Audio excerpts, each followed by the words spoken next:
Chapter 624. The earth seemed to respond to Lionel's call. At that moment, bronze runes jumped to life all across his toned torso, a halo of light appearing about his head. But this time, something seemed different. Black sparkling energy, radiant golden light, glimmering soft blue brilliance and a raging inferno of crimson followed the path of his runes, fusing with his body as though they had always been there. In the blink of an eye, over 80% of the peacekeepers fell face first into the ground, facing a level of gravity they had never experienced before. Even those who managed to remain standing found it difficult to stop their knees from trembling. Many innocents were caught in the crossfire, namely those who had been waiting to purchase ores of their own and even Kayla who had been thinking of helping Lionel. But at this moment, the youth didn't seem to care. Lionel could feel the ground beneath his bare feet. Well, he had always been able to, and this only became easier after he began to wear Valiant Heart's uniform. But at this moment, it almost felt as though the world was in the palm of his hands. He could feel it. Even without summoning a force art, controlling the earth was as easy as thinking it. The instant he thought it, numerous earthen chains shot out for the group, shooting toward every peacekeeper present. Those that had been on the ground didn't have the time to react. In the blink of an eye, their limbs were wrapped and locked, their faces pressed so hard into the ground that they even found it difficult to breathe. Cormus, Ardren and Nigmir reacted quickly, the first and the last jumping high into the air while Ardren swung down her heavy sword, bashing the ground beneath her apart. The white tent collapsed, everything that was once inside it falling to the ground in a bloom of dust. However, that had only been the beginning. A pillar of earth formed beneath Lionel's feet, rising 2 meters into the air.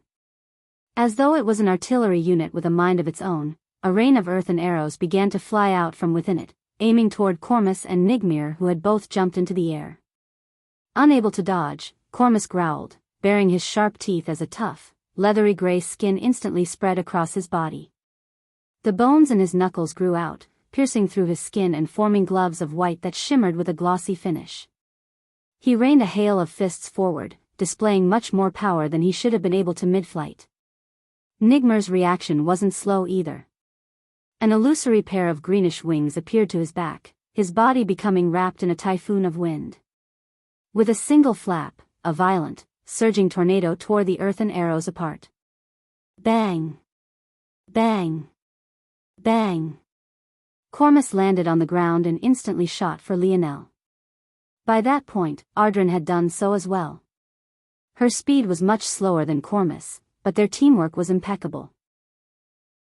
Their timing was so on the nose that they both reached the base of Lionel's pillar in unison, the latter jumping into the air again with a rain of fists and the former swinging her heavy sword with every intention of cutting the pillar in half. Nigmir stood in the air, a whirl of wind around him. He brought his hands together, his lips beginning to move in a silent chant. The more words he spoke, the greater the winds around him seemed to become. It grew more and more dense, the illusory green becoming almost solid as time went on. The wind gradually coalesced, forming a vibrant ivory armor around him. His hand grabbed out, causing an ivory lance with a length of over 4 meters to appear in his palm. The sky whimpered and wavered as he shot downward, his gaze flickering with thoughts of violence. At that moment, Cormus' fist reached Lionel even as the base of the latter's pillar was cut across by Ardren. However, Lionel didn't even react. Cormus found his fist smashing into Lionel's chest, a bloody grin on his face. Bang! Cormus' face twisted. In that split instant, he looked up to meet Lionel's indifferent gaze. The man stood above him, his hands still in his pockets. In fact, it didn't even look to Cormus that Lionel was actually gazing upon him. Rather, it felt like he just happened to be in his line of sight. Nothing more, nothing less. An audible crack sounded. The bones that covered Cormus' fists fractured and shattered, causing a roar of pain to leave his lips. Ardren, who had just severed Lionel's connection with the earth and sought to take advantage of the moment, was caught off guard by Cormus flying back toward her. She sidestepped, gritting her teeth and ignoring her teammate for the moment in hopes of still getting to Lionel. But, what she didn't expect was for the pillar she had just cut down to suddenly shoot into the air, taking Lionel alone with it. Bang! Cormus landed heavily on the ground, his entire arm feeling as though it had been shattered into a million pieces. Lionel rose his foot, his gaze locking onto Nigmir, who was swooping toward him with lance in hand. Nigmir's expression changed, but it was already too late. Lionel lightly lowered his foot, a ripple spreading across the pillar beneath him. What once was a pillar of more than 1.5 meters tall was suddenly left with nothing more than a small disc beneath Lionel's feet. The rest of it? Plunging down toward the ground, directed toward a horrified Ardran and Cormus. Boom! The two peacekeepers were instantly buried, their life and death completely unknown. The collision was so violent that even if there were cries of agony, it wouldn't have been heard over the loud, cacophonic ripple of the earth. The ground quaked and splintered, cracks spreading like wildfire all through the ore market. Lionel stood in the air upon his thin disk of earth, his hair violently flying about. A dense fog of violet hung around him, his body singing as it brimmed with overwhelming strength. The synergy between Lionel's metal synergy lineage factor and Camelot's magic system was completely beyond even his expectations. But now, the King of Or's faction had to accept the brunt of this surprise. Nigmir came to a grinding halt, his body quaked with rage and the wind around him kicked up a violent storm. The clouds above him seemed to react, becoming a churning swirl of white hanging in the skies. Chapter 625. For a freshman brat, you sure have a lot of guts. Nigmir's voice seemed to be everywhere, being carried by the wind to all corners. If Lionel didn't know better, he would have thought that he had cloned himself. Since someone has yet to teach you your place, let it be me. Nigmir's 4-meter-long lance trembled, a tempest of wind kicking up and concentrating around its shaft. In one moment, it looked no different from an enormous lance. In the next, it had become a drill bit, tearing through the skies with a momentum that would send a cold shiver down anyone's spine. Nigmir's arm flexed. In that instant, a cone of rotating wind shot through the skies. It was impossibly fast, crossing a distance of 100 meters in what felt like a blink. Lionel's gaze narrowed, a deep black force flickering around him. His body vanished, reappearing just a meter to the side. The cone of wind shot by, causing the merchants below to scatter. It tore through the ground, burrowing through the earth. The force was so concentrated and controlled that not a single crack appeared outside the hole. However, even with that being the case, the cone shot through at least 10 meters of ground, and might have had no intention of stopping had it not been for Nigmir's force running out. Lionel's expression looked at his arm. Numerous shallow cuts had torn into his skin, some of which even drew blood. His gaze shifted back to the hold in the ground, flashing with a hint of something unknown. It had to be known that Valiant Heart was a fifth-dimensional world. Even though it was nowhere near the most powerful fifth-dimensional worlds there was, it still had a very sturdy construction. Any attack that could affect change in its landscape was a powerful one. Lionel, himself, despite how overwhelming his current strength seemed, was also very limited. At that moment, he could only control the elements in a 10-meter radius around him, and even then, it required much more effort than it had on any fourth-dimensional world he had ever been on, especially since he wasn't a natural citizen of this world.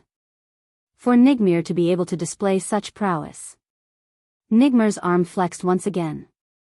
This time, his attacks became like a blur, raining down an avalanche of spiraling cones. They whistled through the air, screaming with an ear-grating harshness. Kayla's eyes widened. He's gone insane. Run. What are you all still doing here? Kayla roared. The merchants, even if they didn't have guards, were often well versed in the art of self-protection. And, those that didn't, had most definitely heavily invested in protection from outside sources. But they were ultimately still small-time merchants. The true elite merchants wouldn't be trading with what effectively amounted to college kids. Or, more accurately, they wouldn't be waiting in line to do so. If these fools didn't run, a few really might die.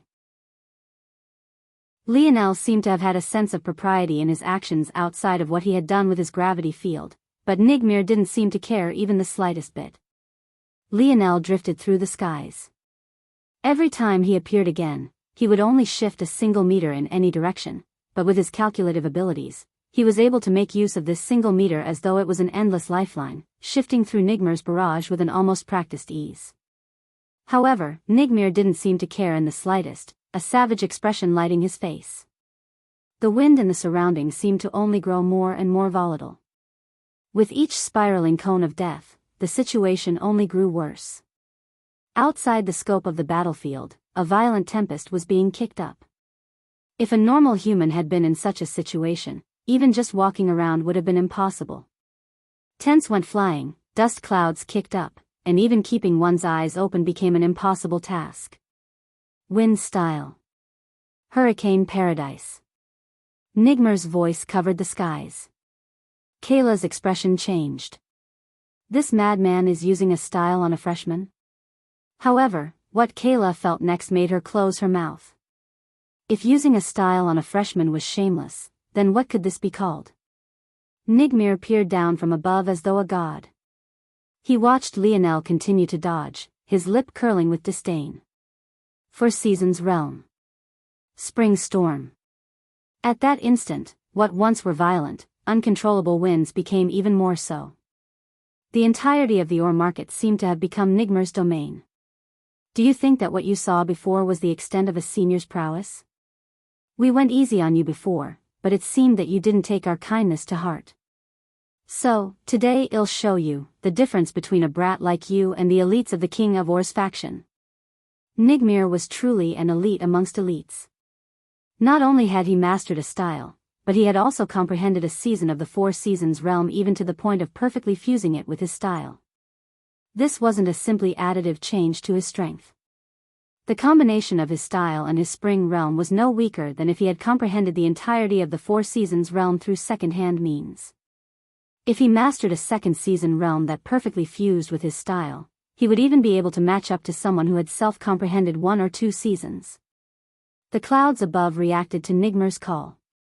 The scent of spring hung in the air, the almost metallic scent of wet grass assaulting the senses. Nigmir rose his arms into the skies as though basking in his own glory.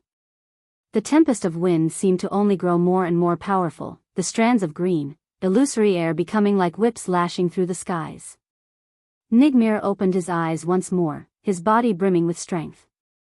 Then, he exploded forth, booming concentric circles of air lighting his pathway and accelerating him forward. Playtime was over.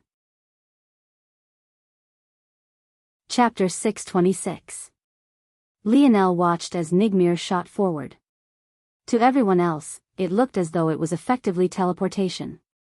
Nigmir had almost instantly reached speeds of several hundred kilometers an hour. At such a speed, the mere 100 meters or so separating them might as well have been teleportation. But, in Lionel's mind, this might as well have been a snail's crawl. This wasn't because Lionel was faster.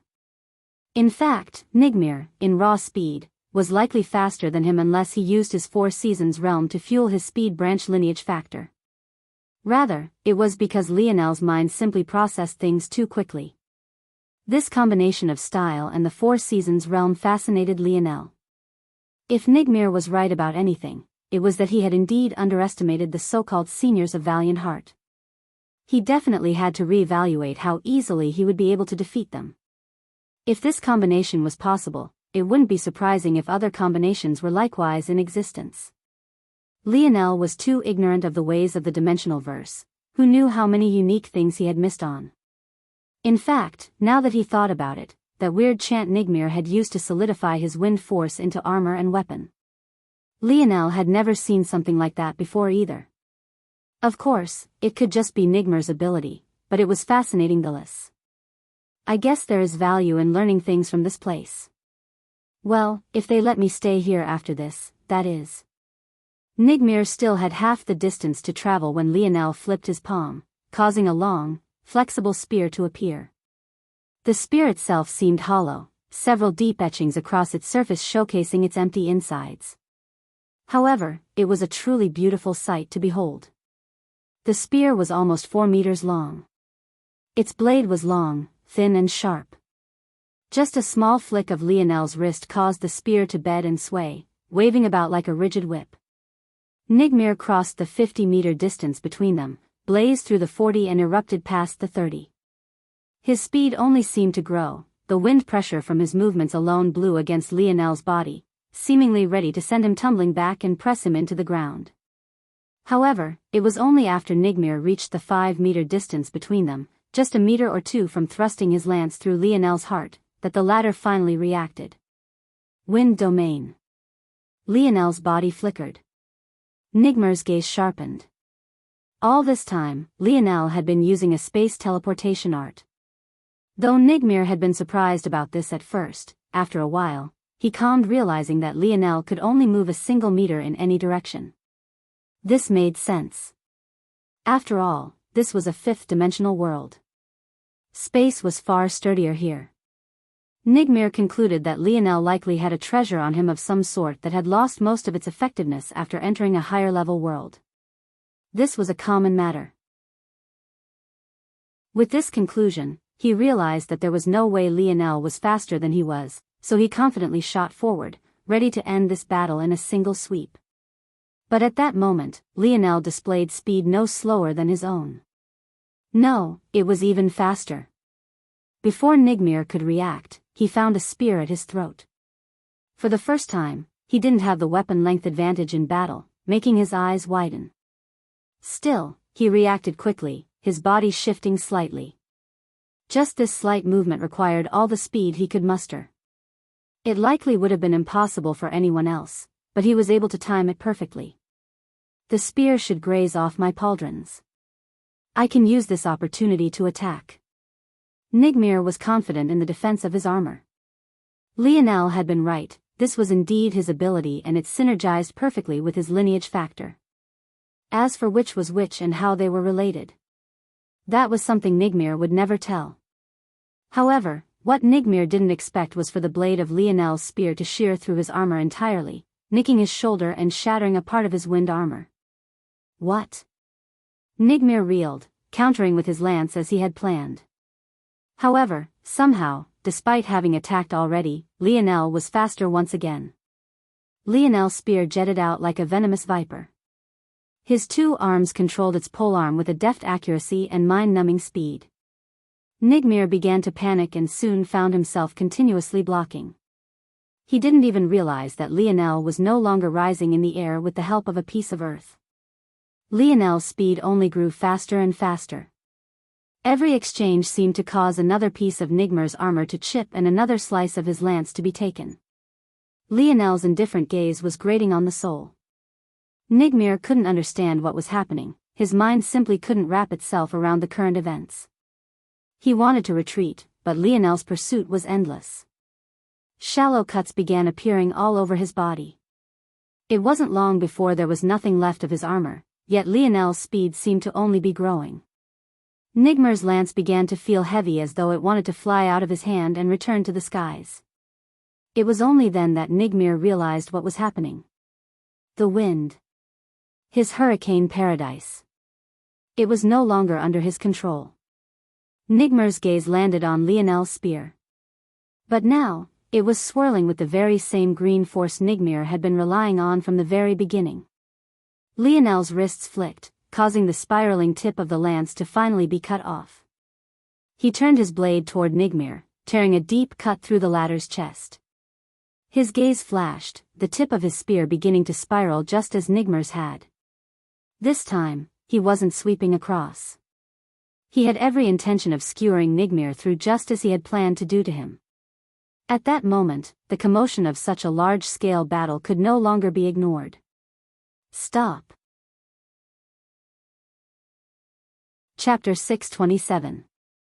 Lionel's spear didn't pause, shooting through Nigmir's chest without the slightest halt in momentum. Nigmir looked down, stunned, unable to grasp what had just happened. Even though he could feel that Lionel had deftly avoided all of his most vital points, the pain that shot through him was not fake. Wasn't this exactly what he had planned on doing to Lionel? How had he ended up on the other side of things? What was going on exactly? Nigmir lost his strength, feeling as though standing in the air was impossible. But, even as he wanted to fall to the ground, he found himself stuck on the other end of Lionel's spear. His body bowed and swayed, following the movement of the flexible spear, but he never seemed to dip down far enough to slip off. Lionel's gaze shifted downward, only to find a squadron of Valiant Hall members led by other than Sale making their way forward. Looking at the carnage, Sale felt as though her head was going to explode.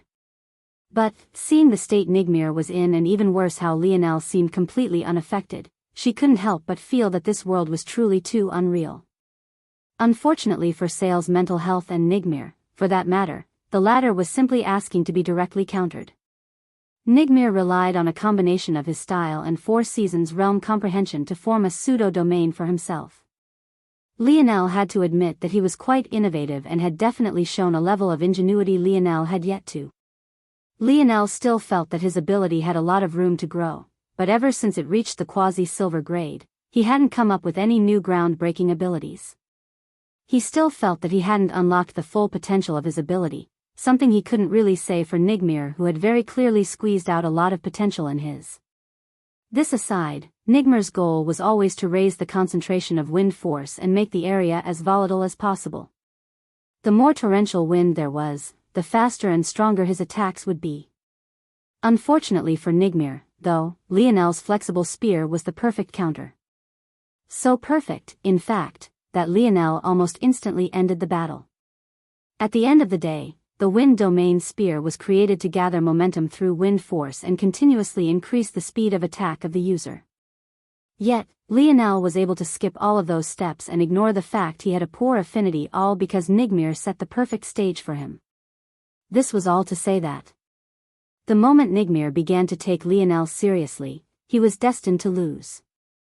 And, maybe more depressingly, if he hadn't begun to take Lionel seriously, he would have lost anyway. Lionel shifted his gaze away from Sale, ignoring her completely. In his eyes, Valiant Hall was nothing more than a joke. He had no idea the true reason Jerson had been there in the first place, so he only assumed that Valiant Hall was just about as corrupt as every other organization he had been a part of. At this moment, the weight of Sale's words might as well have been non-existent to him. Even if Jerson wasn't a part of this, the fact that Valiant Hall did nothing while one of their students had their name dragged through the mud for weeks on end, and even worse that they simply allowed the relentless bullying of the freshmen for just as long by Tetris antics, was enough for Lionel to turn his nose up at them with disdain. This sort of world where organizations thought that the best way to train their youths was to pit them against each other in a dog-eat-dog environment. It made Lionel sick to his stomach. Sale froze when she saw Lionel's look of disdain. She would have thought that Lionel was just acting like a typical young master from a lofty family again had it not been for the very clear underlying disappointment in his gaze. Disappointment? Why was that emotion there? Where is Seraph? Lionel asked coldly, flexing his wrist. The action caused Nigmir, who had been just about to fall unconscious, to wince. Pain shot through his body, his muscles seizing and his breathing growing short and hurried. One could hardly imagine the amount of strain it took to carry one's own body weight with nothing more than an already near-fatal wound. Nigmir coughed violently, blood drizzling from his lips. A hint of undisguised fear was now in his eye. He felt like if he really chose to not say anything his life would be forfeit. He's not here. He's not here. Where is he? Lionel asked just as coldly. I don't know. Nigmir coughed again. But, instead of feeling pity, Lionel turned his wrist. Nigmir's face turned pale. Even though the thin blade had already run all the way through him, the polearm of this spear had numerous etchings drawn across its surface. Even if it was a smooth pole turning inside of him, he would have felt untold pain, let alone a pole with edges that could catch on his fragile inner organs. I really don't know. I really don't. By the end, Nigmir was practically pleading, but Lionel didn't stop slowly turning his wrist again and again. I really don't know. It's policy not to tell us which mine he's visiting. It was only after Lionel heard this that he finally let Nigmir slip off of his spear, not even watching as he hurtled toward the ground. Sale snapped awake the moment she heard Nigmir screaming. Damn it. Catch him. She bellowed, ordering those around her to help Nigmir. In the meanwhile, Lionel had begun slowly descending toward the ground. As for his aim, It was other than the rubble of what remained of King of Or's faction's white tent. He didn't seem to notice how many eyes were on him at all as his eyes scanned the wreckage. Chapter 628. Lionel used what remained of his wind domain's momentum to blow the white tarp away, leaving behind what looked like a garage yard of scrap metal and splintered wood. Nigmir was finally caught by one of the Valiant Hall members, and now many were looking towards Sale to figure out what to do. But the young woman suddenly felt stifled. She had come here after receiving reports on what happened to Jerson, but the investigation led to a matter she had no idea how to deal with, especially since Lionel was involved. To make matters worse, while her own prestige and that of Valiant Hall was on the line, Lionel had completely turned his back to them as though they were worth nothing in his eyes. Sale grit her teeth. Help the others. The Valiant Hall squad members looked at her in confusion. Were they really not apprehending this brat? What was going on here? Can't you see how many of them are buried beneath a pile of rubble? Are you going to take responsibility when they all die? Sale held on to her final lifeline. It was only then that those around remembered that Cormus and Ardren had been buried beneath a pillar of earth, their life and death completely unknown. They had almost forgot how terrible this matter could become. Lionel found what he was looking for and pulled up a beast skin map. He had seen through the flap opening earlier. Obviously, this had happened before he sent one of the peacekeepers flying. But with Lionel's memory, that split moment was all he needed. He spread the map out with his hands, scanning through it. As expected, there were no small number of mines marked on this. The territories of the King of Or's faction, along with their competitors, were all marked out. Of course, Lionel knew that the most valuable mines were most definitely not marked on this map. Sarioth's caution was made obvious by the fact he didn't let anyone know which mine he was traveling to. However, even still, there were more than 20 mines marked here alone. Lionel memorized the map with a single look, then incinerated it. As for whether the King of Or's faction needed it or not, who cared? After he was done with that, Lionel flicked a finger. At that moment, a large swath of ores shot up. With a single look, Lionel could tell that all of this wouldn't fit in his spatial ring, which had shrunken in size considerably since coming to this world. And it definitely wouldn't be convenient for him to carry it around like this. Unfortunately, Lionel had left the segmented cube with Aina. And, since she hadn't reacted to all of this, in all likelihood, she had her head down, training, just like Lionel had for the past half-month. In fact, if it wasn't because his mage arts had shattered during his breakthrough and he had happened to hear Thetra's voice, Lionel likely wouldn't even be here. Lionel could use a few of the snow globes he had kept in store for himself just in case he would have need of them. But he decided on doing something different after a moment of thought. Lionel's gaze shifted and it happened to land on Kayla. You want these? Kayla was startled. Lionel's hands spread out. A portion of the ores went to Kayla while the rest spread out to the merchants who had gotten caught up in the battle. In an instant, a small fortune's worth of ores was given out for free. Lionel kept a large portion for himself, putting it all into his ring without a care. Then, he turned to leave. His destination? Well, wasn't it obvious? He was going to destroy every one of the mines on that map. One by one. Lionel. Wait. Sale grit her teeth, she finally couldn't continue to watch what was happening. For one, even though it seemed like this business was entirely owned by King of Or's faction, this couldn't be further from the truth. Over 80% of this world was owned by Valiant Heart Mountain. This was obviously the same for the mines. Every ore was the property of Valiant Heart.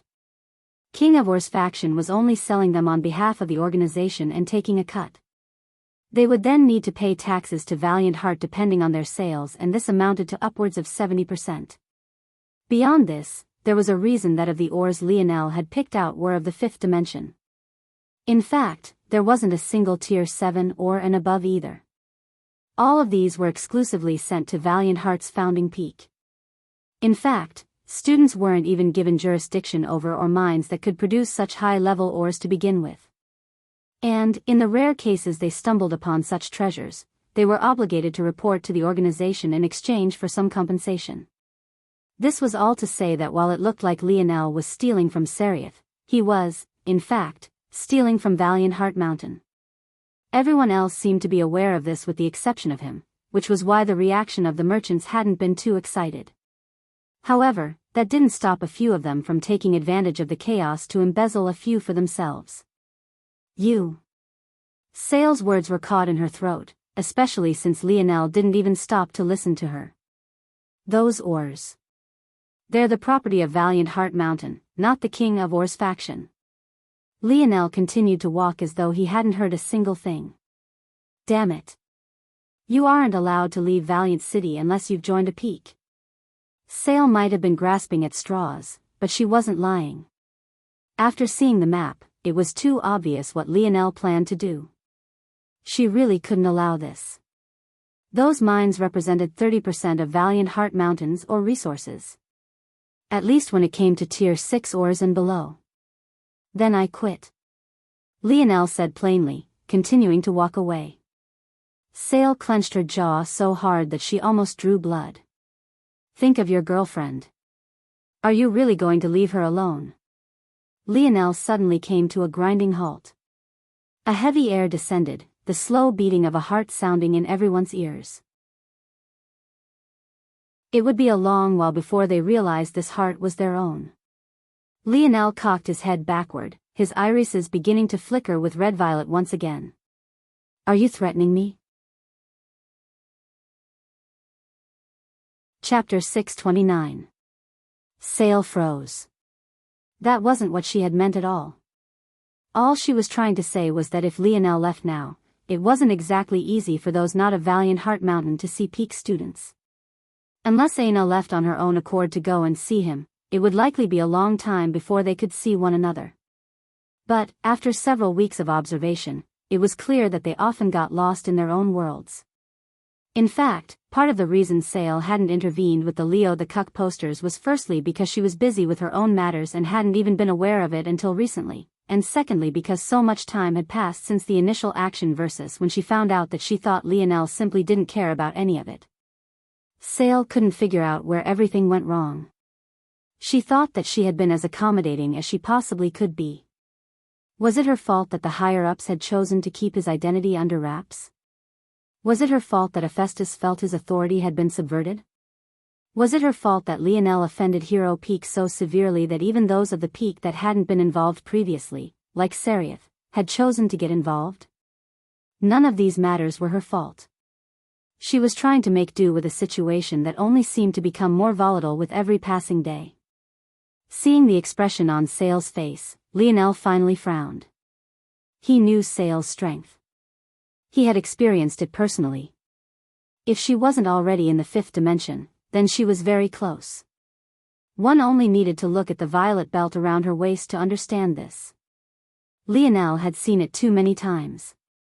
When people of this level of strength acted, it usually had very little to do with logic. Just take Hephaestus for a moment. Was it really about Lionel's lack of talent? Of course not. It was never about that. Once again, anyone who thought such a thing was nothing more than an absent-minded fool. What had exactly happened that day? If one thought about it, Hephaestus hadn't even insulted Lionel. Rather, he insulted the 4 youths who failed to climb up the mountain pass and ignored Lionel. Lionel hadn't even been on his radar. One might think this was a version of underestimation, but this was a level of arrogance that shot past narcissism. Who was Lionel that he deserved to grab everyone's attention just by standing there? As far as Hephaestus was concerned, Lionel was just a person who hadn't taken the mountain pass challenge. It wasn't until he stated that Aina would be the only student they took in, and she then proceeded to challenge him on this fact, that he became enraged. Once again. From beginning to end, it had little to do with Lionel's talent. If it was about that, the moment he defeated those 3 floor sweepers, he would have been admitted. This was about nothing more than authority. But, it was exactly all of this that made Lionel's aura suddenly deflate seeing Sale's reaction. He felt like he was missing something, as though there was a massive piece to this puzzle that hovered right in front of him, yet he had no ability to grasp. Sale didn't look angry, she didn't look like she was holding back her rage in the slightest either. With Lionel's senses, he would have most definitely been able to pick up on it. No. She just looked defeated. Why would someone so powerful feel defeated? If she was going to threaten him, why would she reel it back now? She should feel that she was powerful enough to squash him beneath a single finger. And, honestly, Lionel wasn't convinced that she'd be wrong in thinking that. If he wanted to fight Sale or someone of her level, he would definitely have to go all out. Not only would he have to use his divine armor, but his quasi-silver spear couldn't remain dormant either. The only reason he challenged her so boldly was because he refused to let anyone talk ill of Aina or threaten her. He didn't care even if she was a monster of the sixth dimension, she couldn't just say whatever she wanted to say before him.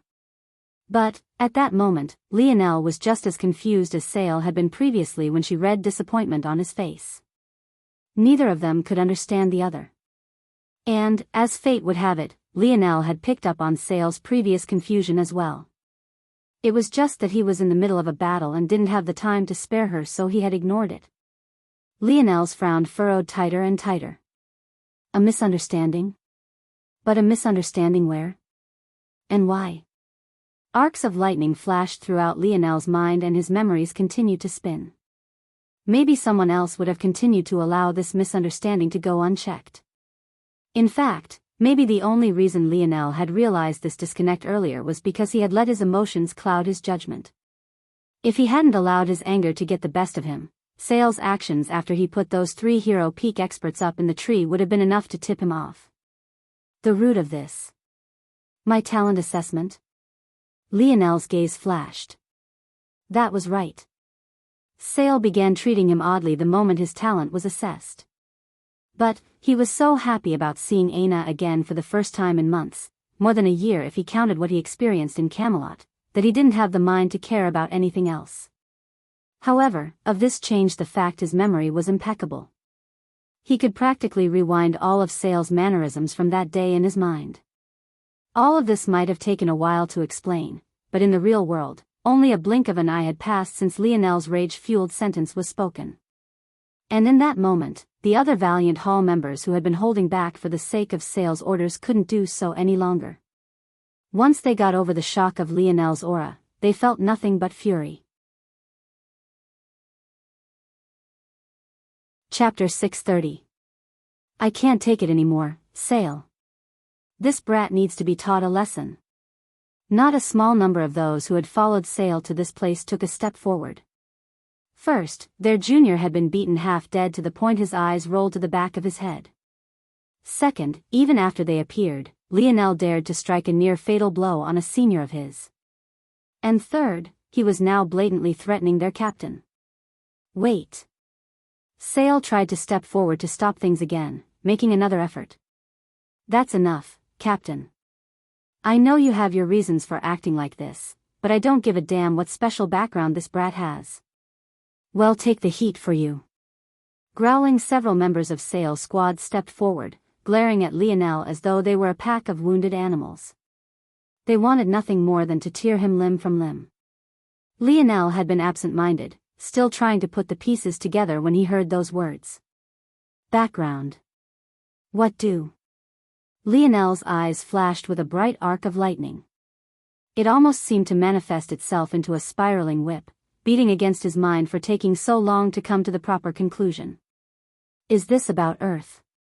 No, if Terrain could just attack us because they felt like it without any sort of intervention, that should be impossible.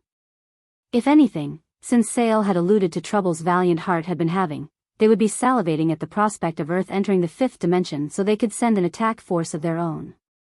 If this was about Earth, they would just kill me off. There would be no need to allow a talent from there to live.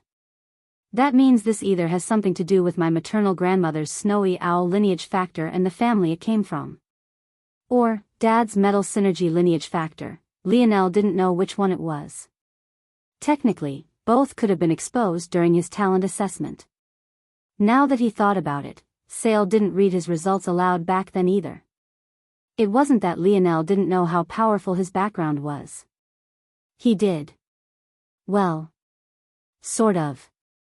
He was well aware that the Morales family was of the seventh dimension. And he was also aware that the Snowy Owl family, or, rather, the Luxnix family, according to the dictionary, was of the sixth dimension.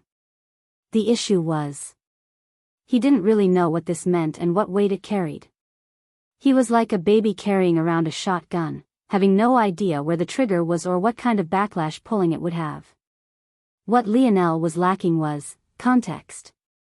The universe was such a massive place. He didn't know what influence, if any, a family on that level could have. This might sound silly, but think about it for a moment. With how large the universe was, how many countless light years away would the Morales or Luxnix families be situated? From so far away, how much influence could they possibly have on every corner of the universe? In Lionel's view, there was a high likelihood that the people here wouldn't even know of the existence of these families, almost like how the common people might not even know the name of their governor. As powerful as Lionel's grandfather was on Earth, it still took outfitting every single person with a monitoring wristwatch to maintain perfect control. Now imagine if instead of just having to control a single world, he had to man an entire galaxy. Or several galaxies? A galaxy cluster? These were sizes and measurements Lionel couldn't even wrap his mind around.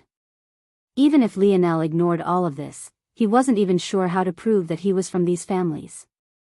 It wasn't like he hid his last name ever, but practically no one cared that he was named Morales. And if the more powerful Morales name was useless, there was obviously no point in changing his naming to Luxnix because he was sure that the result would be just as underwhelming. Beyond this, there was an even more important point. The most important, in Lionel's estimation. He didn't even know if these families cared enough about him. Even if these families did have great influence. Even if everyone knew he was a part of them. Where was the guarantee that this would mean anything? He had no idea if these families would even accept him at all. From what he knew of Aina's backstory, her mother was executed while she and her father were expelled from the Brazinger family. And why did all of that happen? All because her mother wasn't of a particular bloodline. Lionel had no reason to believe that these higher-level families weren't even stricter. Why else would his father raise him on the much weaker Earth? Why else would his mother vanish like that despite the loving eyes she used to look at him? This was the only explanation Lionel could come up with considering the limited information he had. So, why would he trust this background of his at all? Stop. Sale blocked the path between her squad and Lionel. If you all defy my orders one more time, they'll really get angry. Sale growled. Though her heart felt warm, these little fools were in over their heads. This was a seventh-dimensional family they were talking about. What did they mean by take responsibility? Did they think the Morales family would only take them? With their strength, they only needed to send one sixth-dimensional monster to annihilate their entire world. No, that was just foolhardiness on Sale's part. Just look at Lionel's strength. Maybe it would only take one of their fourth-dimensional geniuses to uproot their organization entirely. Everyone thought that Lionel was a reject from his family, but Sale knew quite well how rare it was to awaken both of the Morales family's lineage factors. Not only was Lionel not a castaway, he was probably the topic of hot discussion over there. He, under no circumstances, could be allowed to shed all pretenses with them. Lionel snapped out of his thoughts, his gaze locking onto Sale's back view. Sale turned to face Lionel, her face flickering with all sorts of emotions. "Can we talk?" She finally managed to eke out, almost pleading. Chapter 631. Lionel and Sale gazed toward each other somewhat awkwardly. Well, Lionel seemed to still be trying to get a read on Sale, with the latter felt as though she was walking on pins and needles. At this moment the both of them were in the private room of a nearby restaurant. Usually, only seniors of high standing would be able to come to this place, but with her standing, it wasn't a difficult task to get Lionel in. Though she had to withstand quite a number of odd looks, she was still able to brave through it. Finally unable to take the silence any longer, Sale finally spoke. "Are you from the seventh-dimensional Morales family or not?" She spoke all these words out in a single breath, the tension she was under carrying a palpable weight. Lionel blinked slightly. So this was indeed the case. It seemed that his deductions were correct. This made everything make much more sense. If this was the case, then in all likelihood, Jerson hadn't been there to help Thetris, but had rather been there to either monitor or protect him. It seemed he had jumped to conclusions. That said, he didn't feel very bad about teaching Jerson a lesson. At worst, the young man would suffer a mild concussion. This sort of injury for someone in the fourth dimension might as well have been non-existent. His worst injury was definitely to his pride. But, who asked him to speak such venomous words? No. Lionel finally responded. This response seemed to be enough to deflate Sale completely. Had she really done all of this for no reason? But in that case, then how was this situation supposed to be handled? If she began to punish Lionel appropriately now, what kind of message would that send? Everyone wanted to claim to be upright and morally superior, but when you were facing a behemoth like the Morales family, was it really possible to hold on to your ideals? In the face of absolute power, there were very few that wouldn't bend. And those brave enough not to were either courageous beyond belief or were just as stupid. In all likelihood, it was both. And of course, such people were also likely dead. Sale sank into her seat, feeling as though all her worldviews had shattered. Her situation only seemed to become worse when she heard Lionel's next words, though. But my dad is. So, that's likely where the confusion comes from. Sale froze before her lips started to twitch. She looked up from her hands to meet Lionel's placid gaze. For some reason, she really wanted to strangle this handsome boy to death at this very moment. However, she managed to calm herself. This hardly changed much of anything if she was being honest. The fact that Lionel seemed to indeed be related to the Morales family made her previous actions warranted. But this didn't fix her almost existential crisis. It really grated on her conscience to not be able to follow the rules. She loved Valiant Heart Mountain. If she didn't, she wouldn't have been so eager to gain Lionel's help. She thought that meeting him with a light at the end of the tunnel. It wasn't until she spoke to her master and the other elders who were far more wise than herself that she remembered nothing ever came so easily. If one wasn't strong enough to achieve your dreams on your own, then it was best to accept that they would never happen. Relying on someone else was no different from selling your soul. Is there a difference? Sale replied, trying to curb her sharpness. Yes, there is. Lionel nodded in affirmative. I have never stepped foot onto the Morales family lands a day in my life. I am not even sure if they're aware I exist or not. I was raised on another world from birth to this point. I might be aware of them, but this doesn't mean much of anything. Hearing these words, Sale was stunned before she finally came to an understanding. So, from the very beginning, this was all a misunderstanding. You're saying that you're not affiliated with the Morales family and they might not even be aware you exist? Sale's breathing grew hurried. That's right. Lionel said, raising an eyebrow. Why did she look so excited? And you came here of your own free will? Just to join us? Sale's face flushed. Out of context, this was really too precarious a situation. She looked as though she had been through. Well, Lionel didn't even want to finish the thought for fear that it might manifest in the universe. Well, I came here for Aina's sake. But... yes? It shouldn't have been so difficult to say yes, but Sale's gaze seemed to put a heavy pressure on him. This girl seemed to have forgotten how powerful she was. If it wasn't for his strong mind and body, Lionel would have collapsed. Any other freshman in his seat would have definitely drowned their seat in sweat by now. Lionel felt as though Sale had become a beast stalking her prey. If he didn't know better, he would have thought she was a cougar with a youthful taste. He didn't know how old Sale was, but she definitely had to be at least a few decades older than he was. At least that was his guess, Lionel blinked. For a moment, he swore he could sense killing intent in Sale's eyes. It can't be that she could read his mind, right? Or were women really so sensitive? But it disappeared as quickly as he saw it. This is great news. Excellent news. Couldn't be better.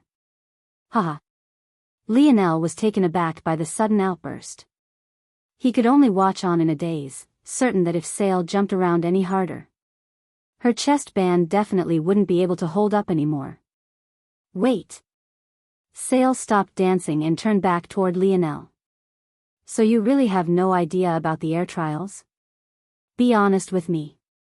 Lionel blinked. Air trial? What's that? Chapter 632. Hearing this, Sale was stunned for a moment before she sighed and sat back down again. To think. She mumbled to herself. This was the real cause of all this trouble, but you weren't even aware of it. Sale kept shaking her head as Lionel waited patiently. It seemed he had much more fortitude than she did. The air trials are the reason we were so cautious with you. Sale finally looked up. In fact, the air trials are the only reason we even know of your existence in the first place. Usually, seventh-dimensional organizations are way too far out of our reach. As far as we know, they're the pinnacle of the universe. But then again, that's just our limited knowledge. There might very well be an 8th or even 9th dimensional existence, maybe even 10th. We have no way of knowing. However, our Valiant Heart Mountain has records of your Morales family's air trials because of how unique they are. I stumbled upon a record of one of our ancestors from several generations ago. According to him, he got the chance to participate as a friend of someone who, I assume, is one of your ancestors.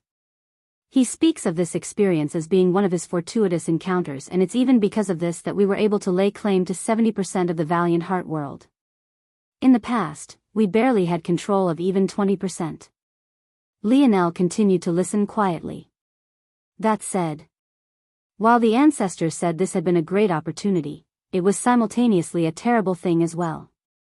If all he received was benefits, let alone 70%, even 100% of the Valiant Heart world would be in our hands.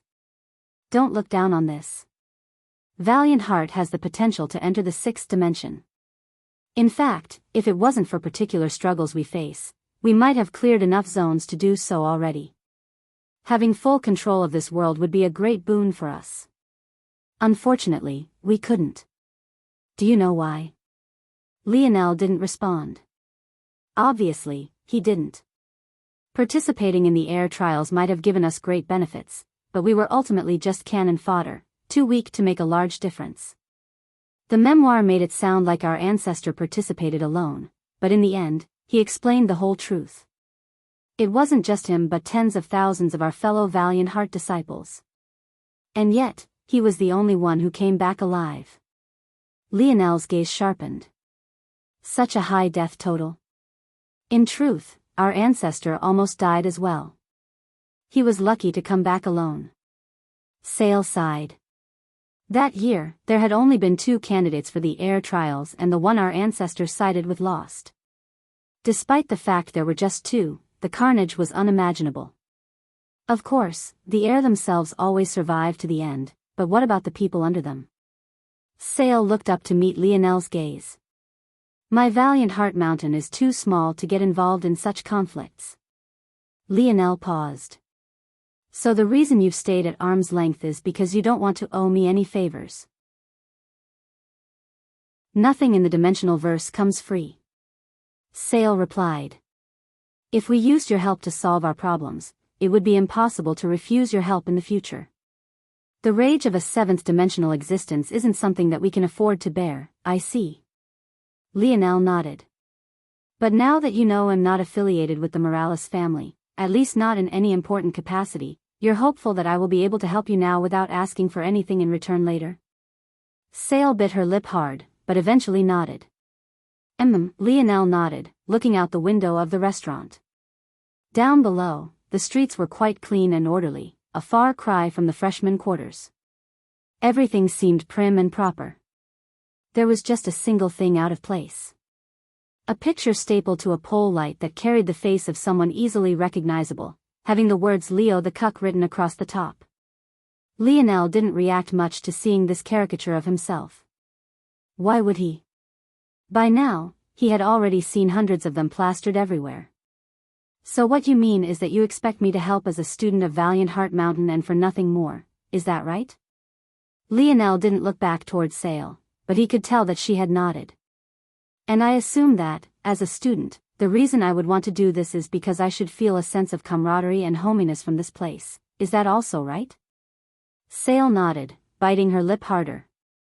Lionel looked back towards Sale, his indifferent gaze causing her heart to shudder. Lionel's life wasn't as simple as it seemed on the surface.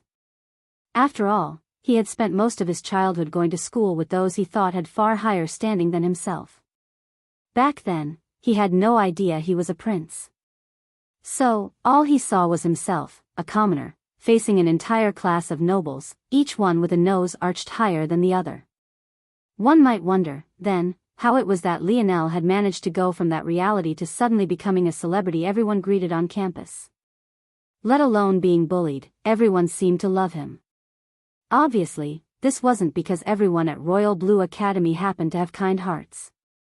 What kind of ridiculous statement was that?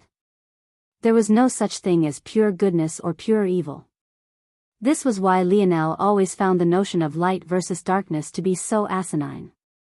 In Lionel's opinion, the youths of Royal Blue Academy were no better nor worse than the youths of Valiant Heart, or any organization he had been in for that matter.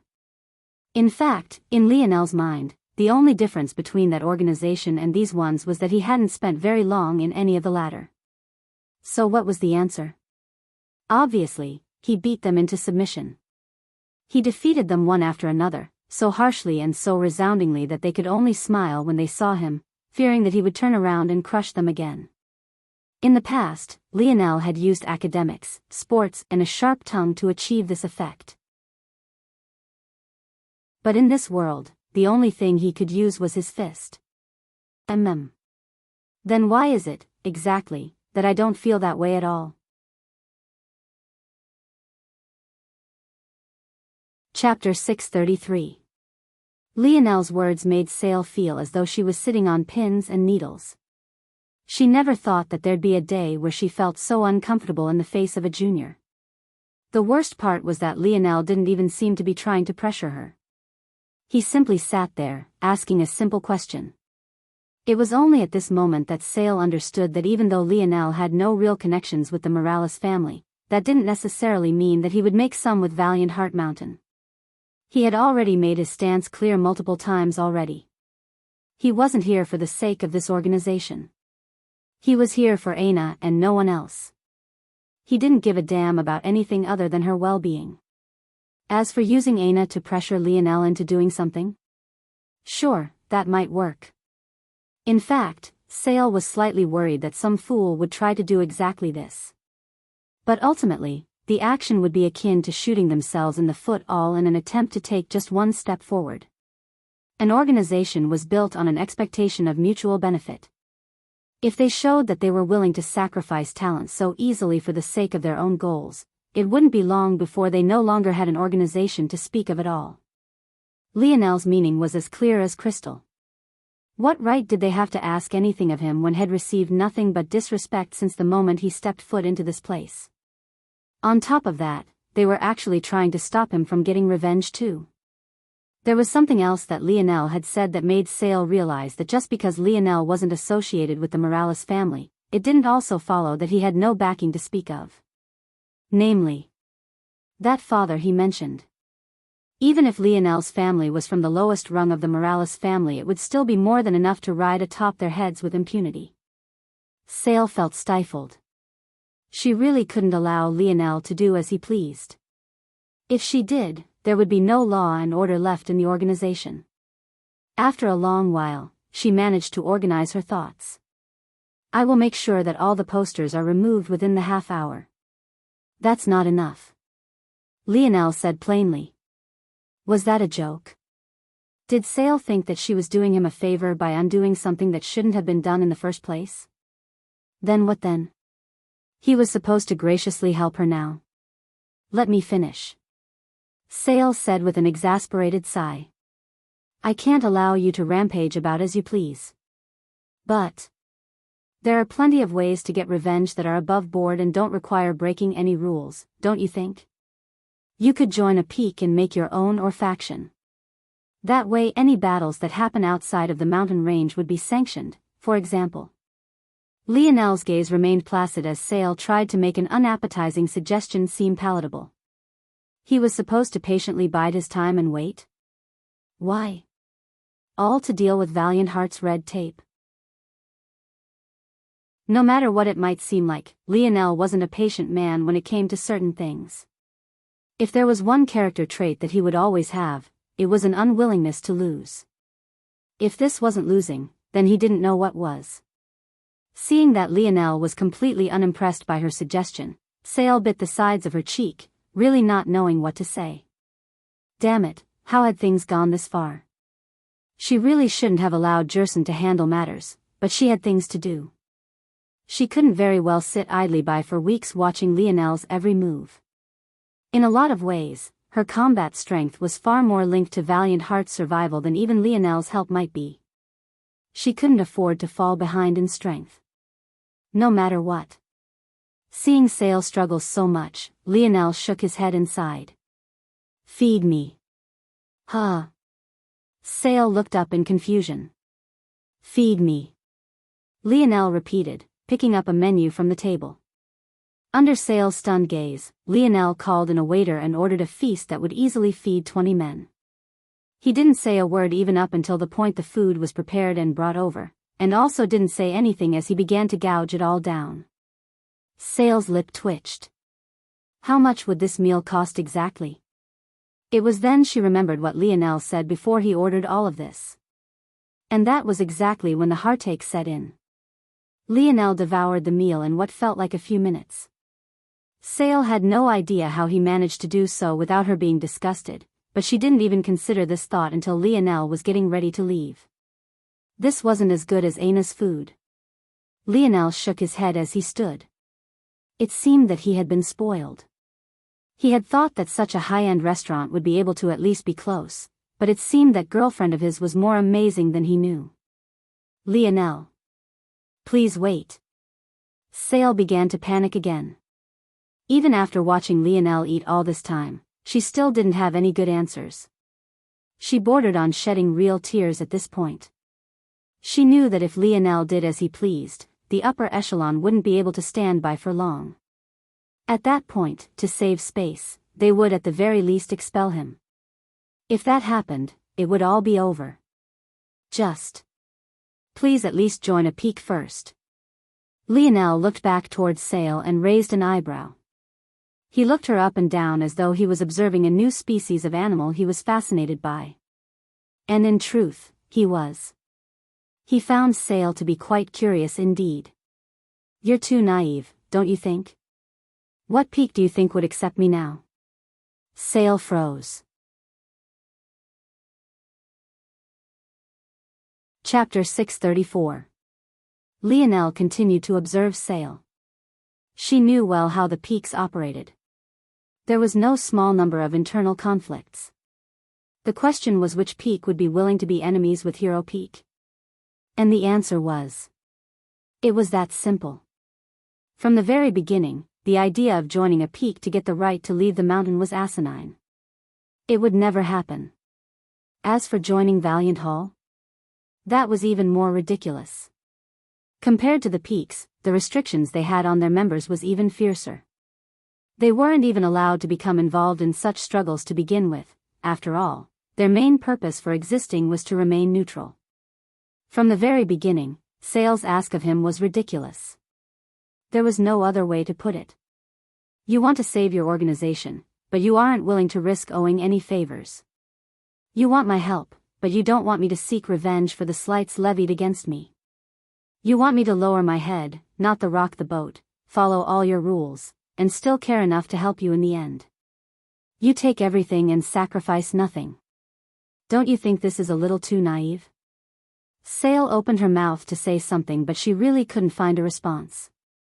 Maybe I'm too naive too. Lionel muttered. But considering Sale's dazed state, it was unknown if she even heard him. He might have been right in that he was, because at this moment, seeing how lost Sail looked and knowing how much effort she had tried to put in to make sure everything stayed together, he didn't know if he even had the heart to go after Sarith any longer. He might have reprimanded Sail about sacrifice, but maybe James was right. He was just a hypocrite. He wasn't much different from her at all. Lionel made it to the ground floor of the restaurant, walking out. He looked across the street, finding that the poster had already been removed.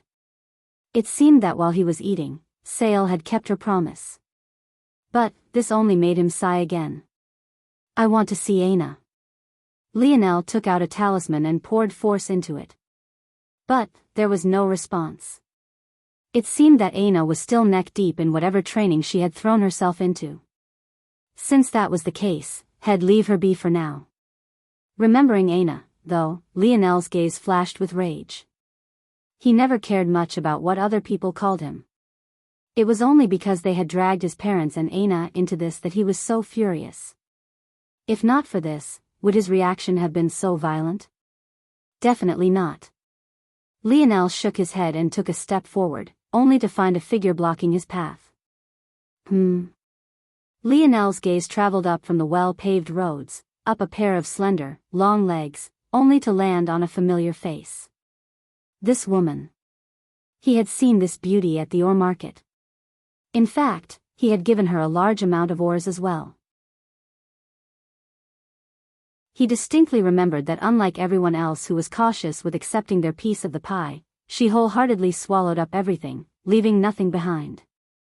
Lionel remembered feeling curious about it, but he had more important things on his mind back then, and most definitely did now as well. Yes? I don't have any more ores to give you if that's what you want. Hearing the light teasing tone in Lionel's words, Kayla found herself rolling her eyes to avoid her feeling of embarrassment. She really had looked like a bit of a beggar back then, but her faction really needed those ores. At the same time, though, she sighed a breath of relief.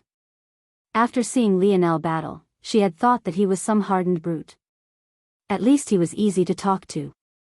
She didn't even know why, but she felt relaxed in his presence as though there was no expectations. That was quite an odd thing to find in the men she spoke to. Usually, more often than not, they all wanted to crawl into her bed.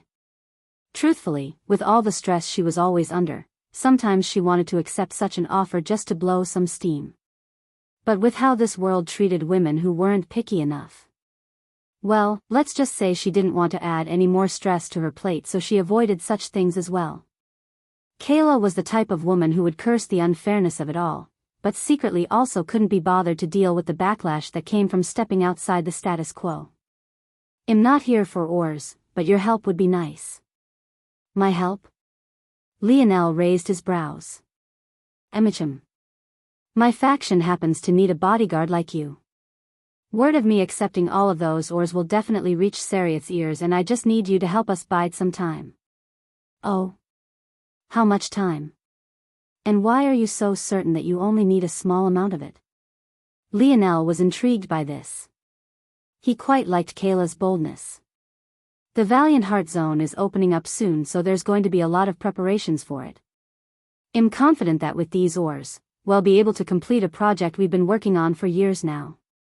With it, we'll be in the good graces of a lot of peaks, including Hero Peak, which Sarith is from.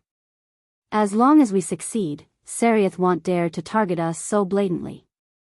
The Valiant Heart Zone? Lionel blinked in confusion. Was it a subdimensional zone? But why did it have a name? It made sense to be able to predict the opening up of a zone, but this name seemed fairly permanent. Wouldn't a zone that had been opened so often been cleared by now? There were too many confusing things about this single line.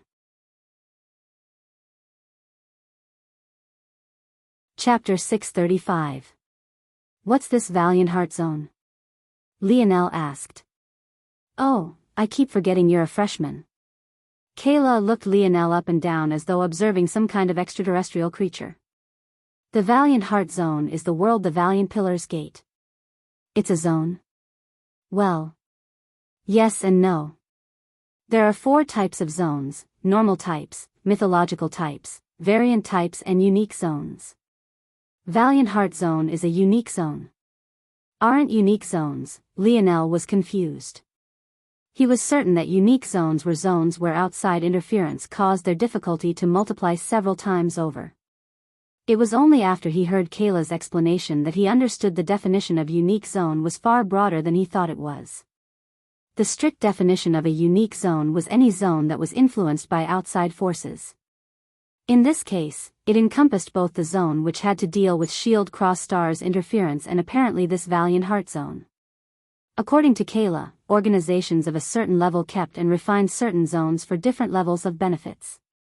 Sometimes these zones could perpetually produce resources for an organization, almost like a respawn rate in a game. Zones kept for that purpose were an easy income source for worlds and could act as a renewable resource. However, the Valiant Heart Zone wasn't this kind of resource zone.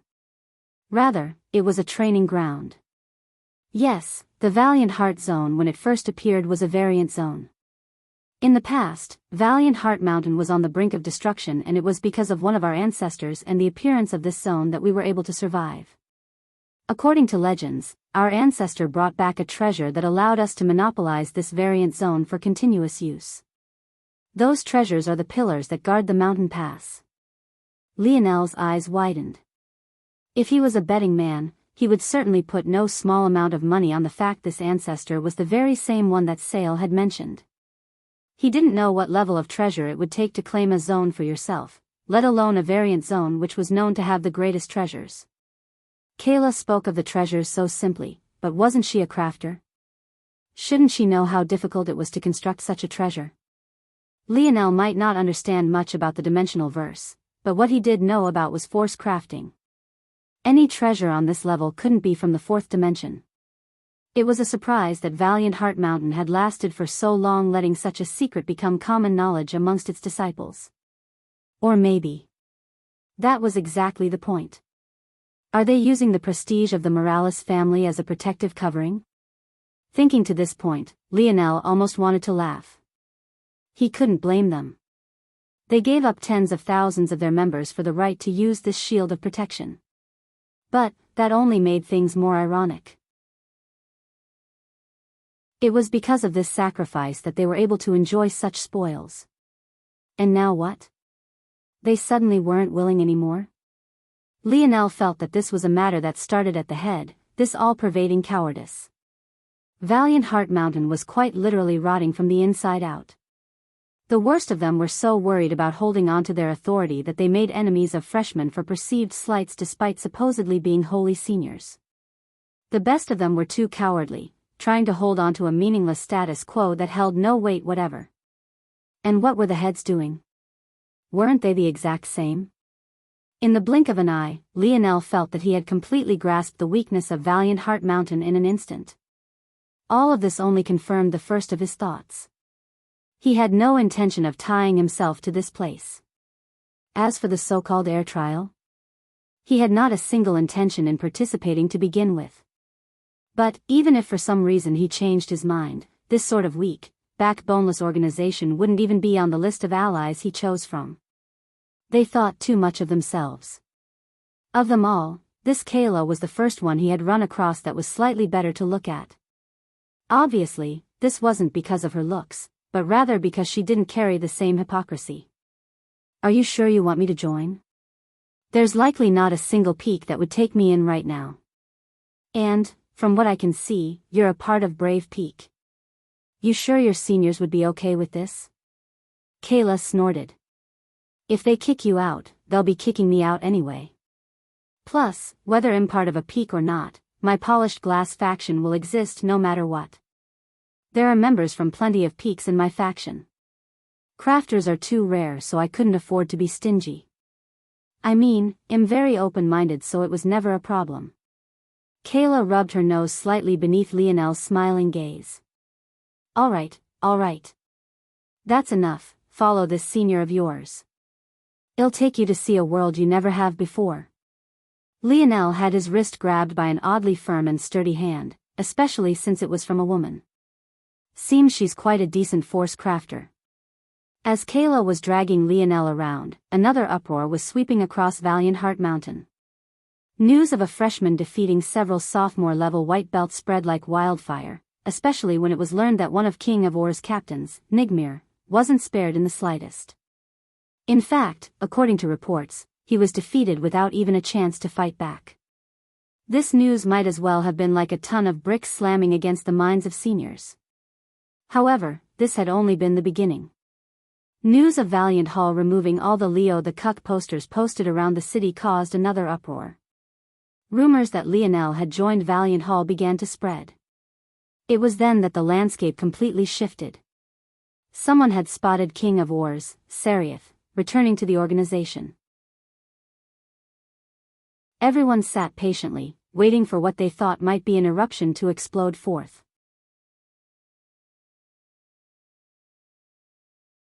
Chapter 636.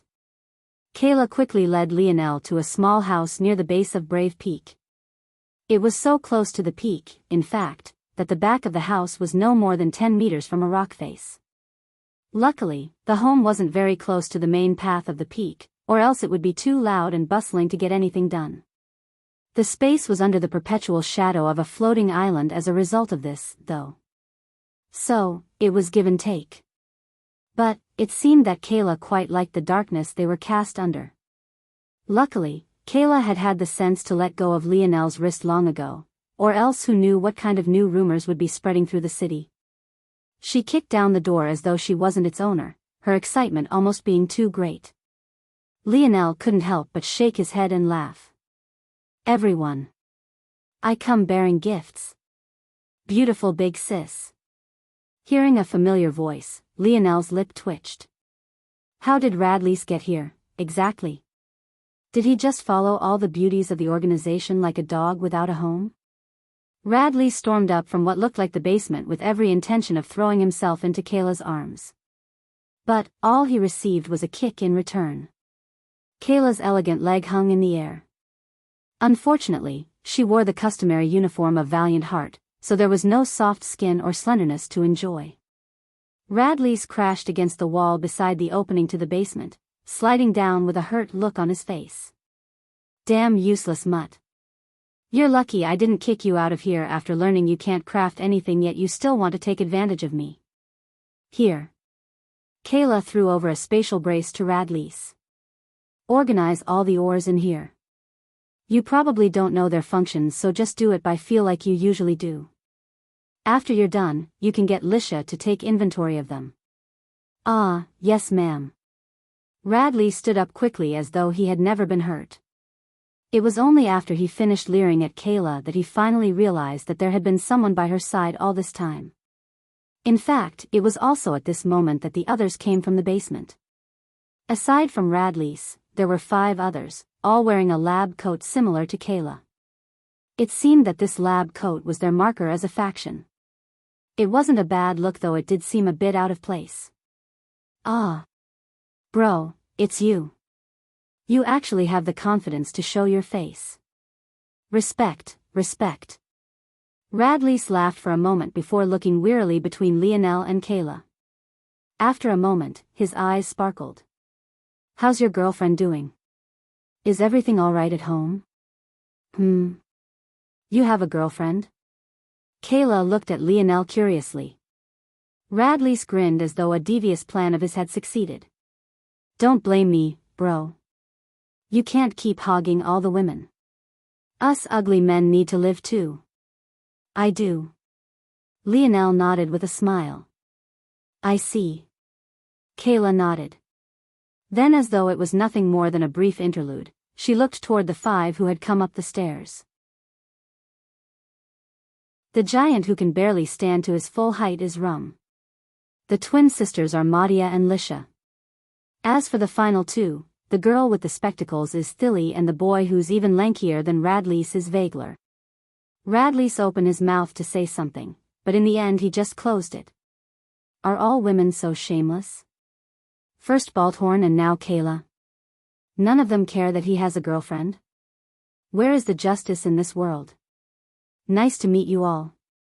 Lionel said with a smile, greeting them all warmly. I may have gotten us into some trouble. Kayla coughed lightly. The moment their leader began, the five sighed as though they were already used to this. Lionel could imagine the number of conundrums Kayla had caused in the past. Anyway, the short of it is that we've been banned from buying more ores from King of Ores faction, and Hero Peak may or may not be coming to find trouble with us in the coming days. Kayla.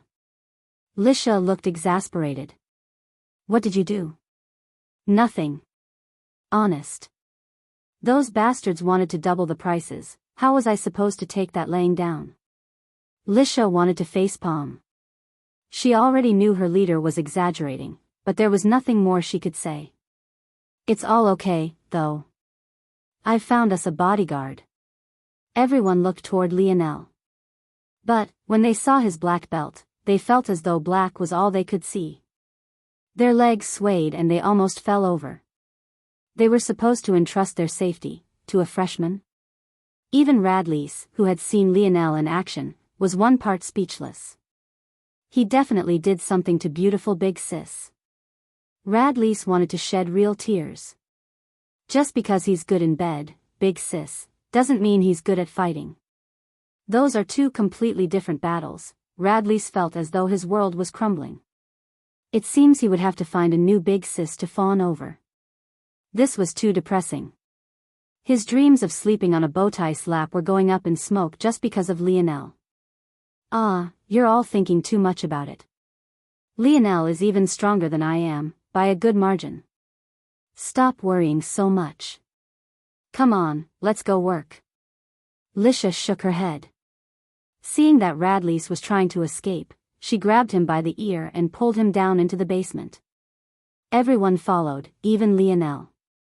He was quite curious to see what kind of lab the polished glass faction was working with. The result was completely out of his expectations.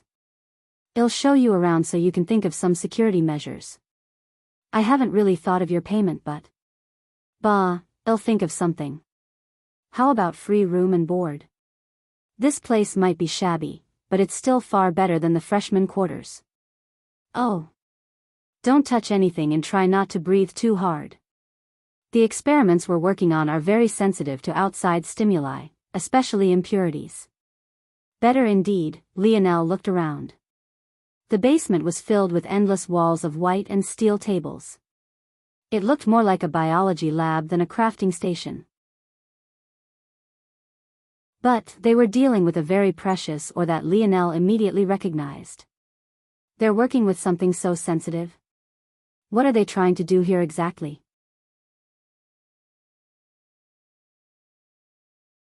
Chapter 637.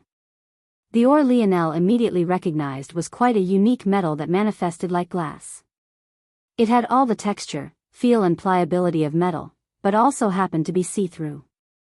This ore was simply known as polished glass ore, and it seemed that Kayla's faction received their name directly from this source.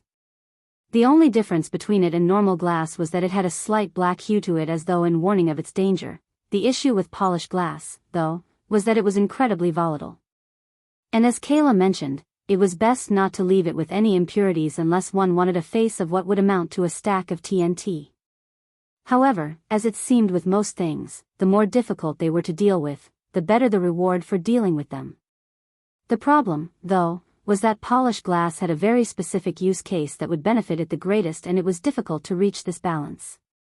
Seeing that Lionel had spent so long looking toward their stores of polished glass, Kayla smiled. Definitely do not touch that. Radleys, that brat, actually almost caused us to go up in smoke a few days ago. It's lucky that he has some use, or else I really would have strangled him to death by now.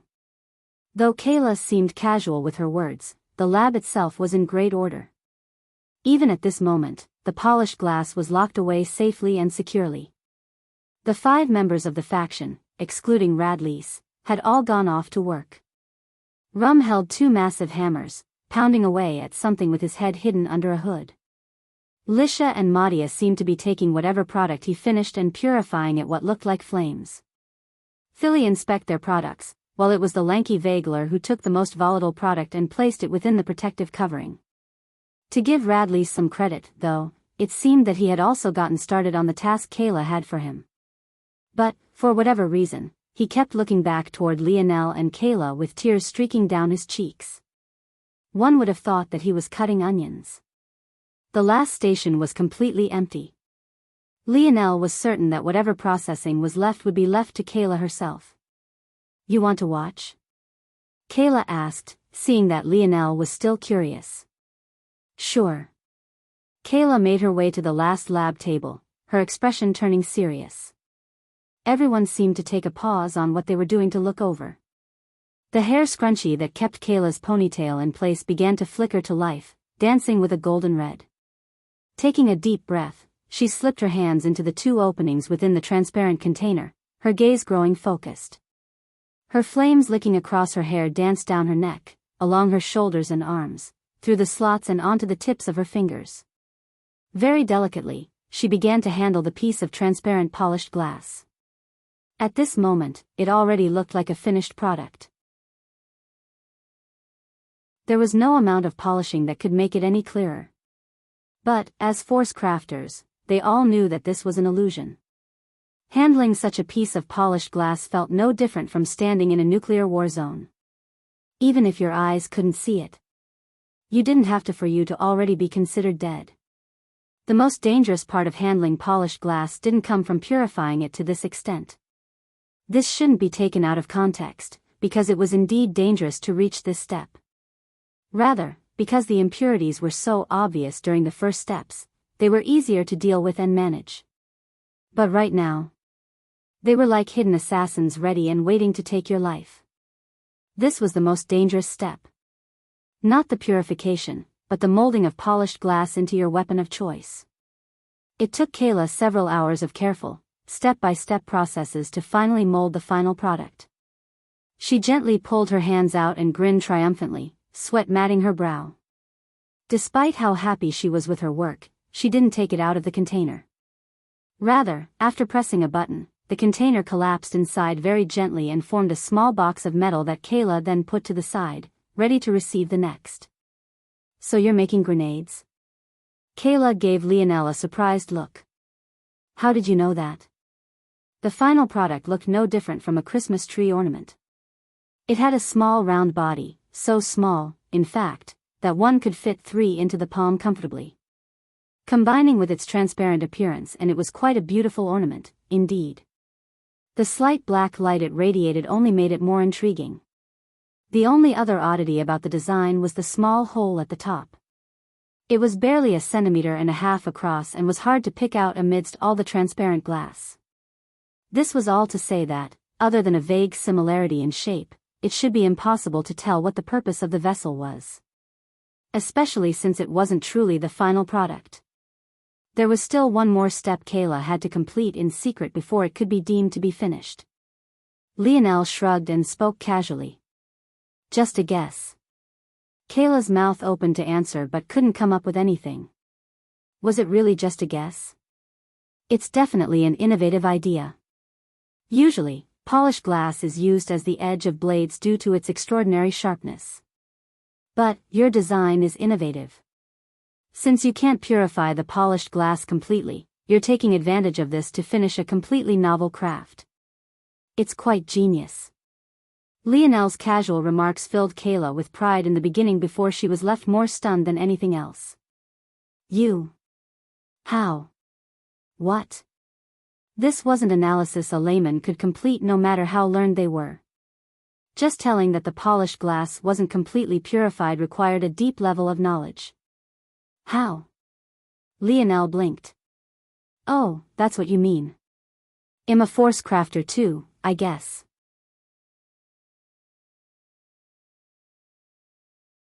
Chapter 638. Kayla was speechless. Having such combat prowess at such a young age yet also having such insight as a force crafter. Was this supposed to be a practical joke? Kayla could be considered rare enough, having decent strength along with good skill as a crafter. But, she was also much older than Lionel. Though she didn't want to admit it, she was easily over double his age. Well, double what she estimated his age to be. If she knew Lionel was only 19, it would be much closer to triple than double. Lionel raised his brows. Was it really so shocking? He understood that crafters would be rare on Earth, but even if they were also rare here, running into one or two every so often shouldn't be impossible. There was no need for such surprise. Kayla shook her head. You're right, we are making grenades. Initially, as you said, we wanted to use the polished glass stores we found for the sake of making sharp weapons. If we managed to succeed, even if the finished products were only Tier 3, they'd be able to rival Tier 5 and 6 weapons in pure sharpness alone. They'd be hot commodities among the lower class of Valiant Mountain, and there would be more than a few elites interested in them too. Lionel frowned. Polished glass was a Tier 6 Oregon. To use it to make Tier 3 weapons was a bit wasteful. He didn't quite understand why they would do that. If he thought about it more deeply, though, Kayla likely planned on using an exceptionally small amount right on the edge of the blade. This would indeed make a big difference in the sharpness of a weapon. But, even then, Kayla spoke as though she had no plans at all of making true Tier 6 weapons. If used properly, they could nearly rival Tier 7 weapons. That would truly make them a hot commodity, and this endeavor would be far more worth it. Of course, that was ignoring the idea of grenades, which Lionel felt was an excellent pivot. Seeing Lionel's look, Kayla put on a wronged expression. I know what you're thinking, Lionel raised his brows. But Valiant Heart Mountain only has stingy people. If you came here hoping you could find a pathway to Tier 5, 6, or higher, this senior of yours will have to disappoint you. The elders hoard everything, even from their disciples. I used to be under the tutelage of the best crafter Valiant Heart has to offer, Tier 9 Black Crafter, Jack Bianala. But after realizing that old fogey only want to work me to the bone while giving me nothing in return, I left. Kayla sighed as she broke the news to Lionel. She had correctly guessed that Lionel's weird expression was about her not being able to complete Tier 6 crafts. But, what she incorrectly guessed was that Lionel was also unable to. Because of that bastard, I can only craft up to Tier 5 on an excellent day, and that's despite the fact I already have the skill to complete Tier 7 crafts. Even if I have all the materials, I just don't have the knowledge of force arts necessary to bind them properly. The lab entered a somewhat depressing state. Oh. So that's the limitation. Lionel grasped a bit of what was going on. He agreed with Kayla's assessment of herself. Her hand speed and control was indeed at the Grade 2 designation.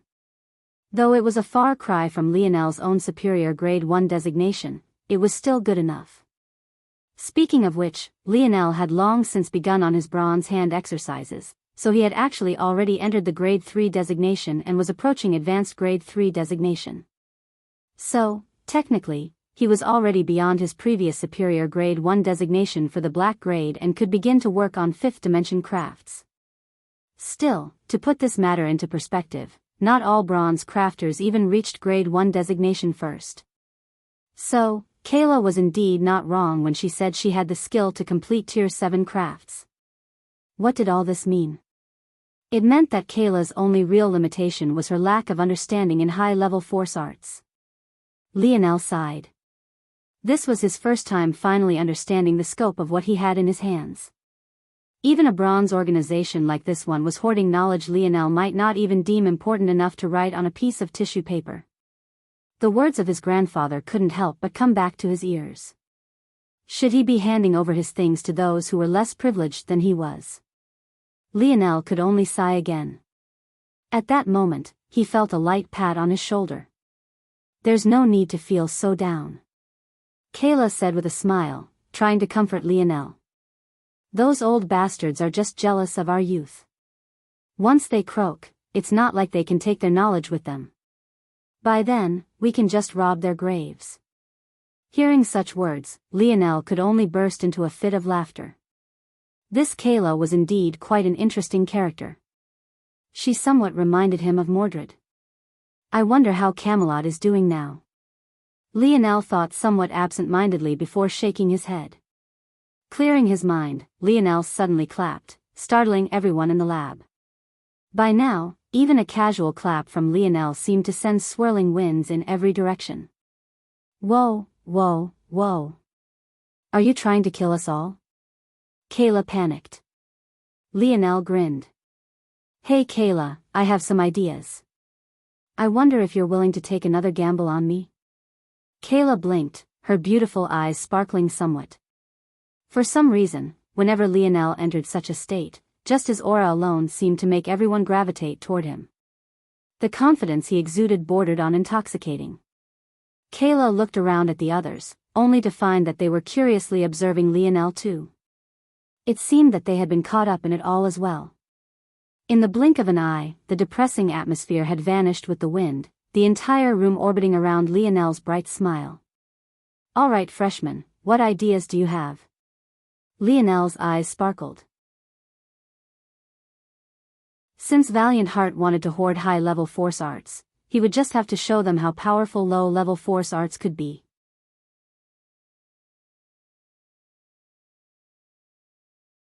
Chapter 639. What plan do you have in mind? Instead of answering, Lionel walked over to Rum's station. The massive man towered over Lionel, but he seemed to be the quiet type. In fact, aside from Lisha and Kayla, excluding Radleys, it seemed as though every member of Polished Glass was quiet. "I'm just going to borrow your station for a little bit." Lionel smiled. Rum hesitated but bowed out of the way eventually. None of them knew how skilled Lionel was, but at least in this station, even if there was an explosion, it would be manageable.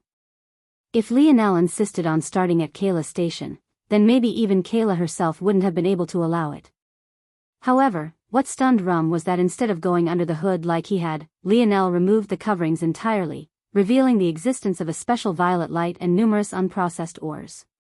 Without a spirit, Rum could only use the most primitive method of purification.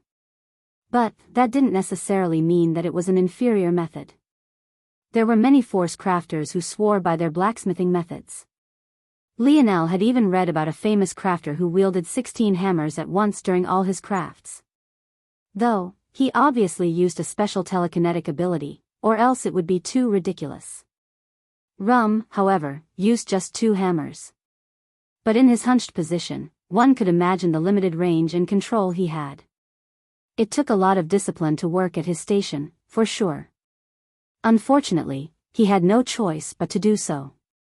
The Polished Glass faction could only afford a single open space like this.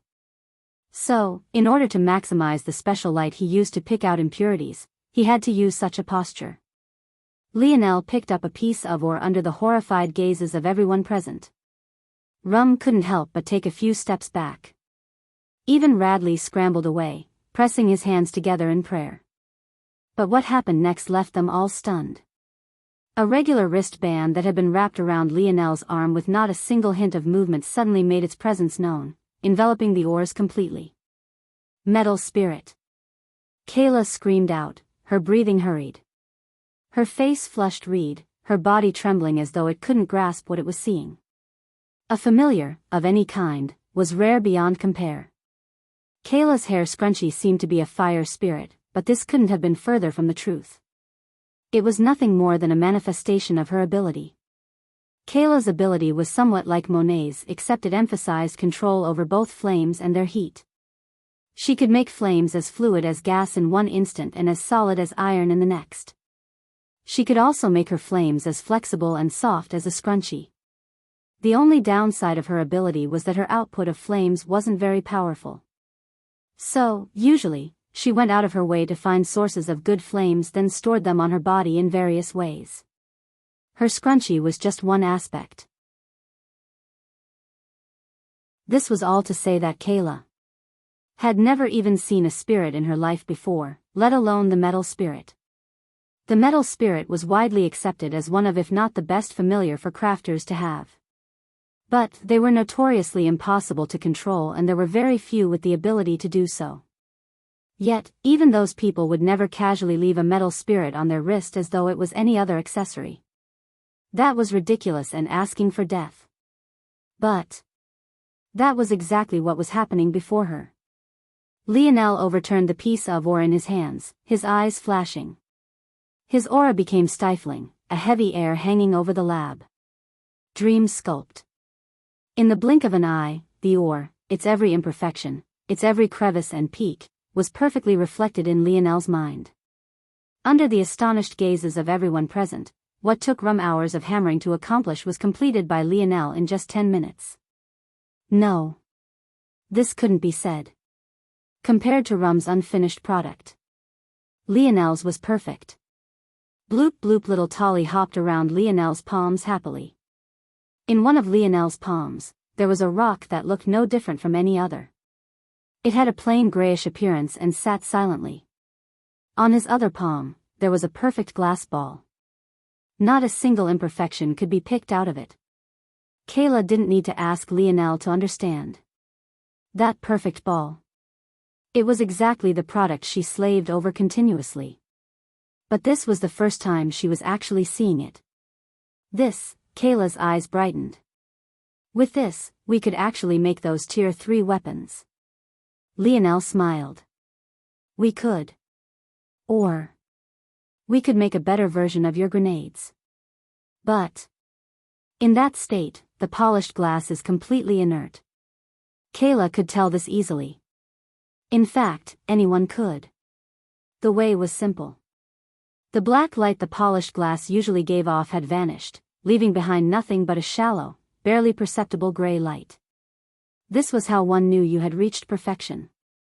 True. But this still exists. Lionel tossed the pile of impurities up and let it land on his palm again. You. What? Kayla was confused. She didn't understand. The impurities were exactly that, impure. They weren't even unique to polished glass. Oregon impurities were just anything that happened to be in the environment the ore was birthed in.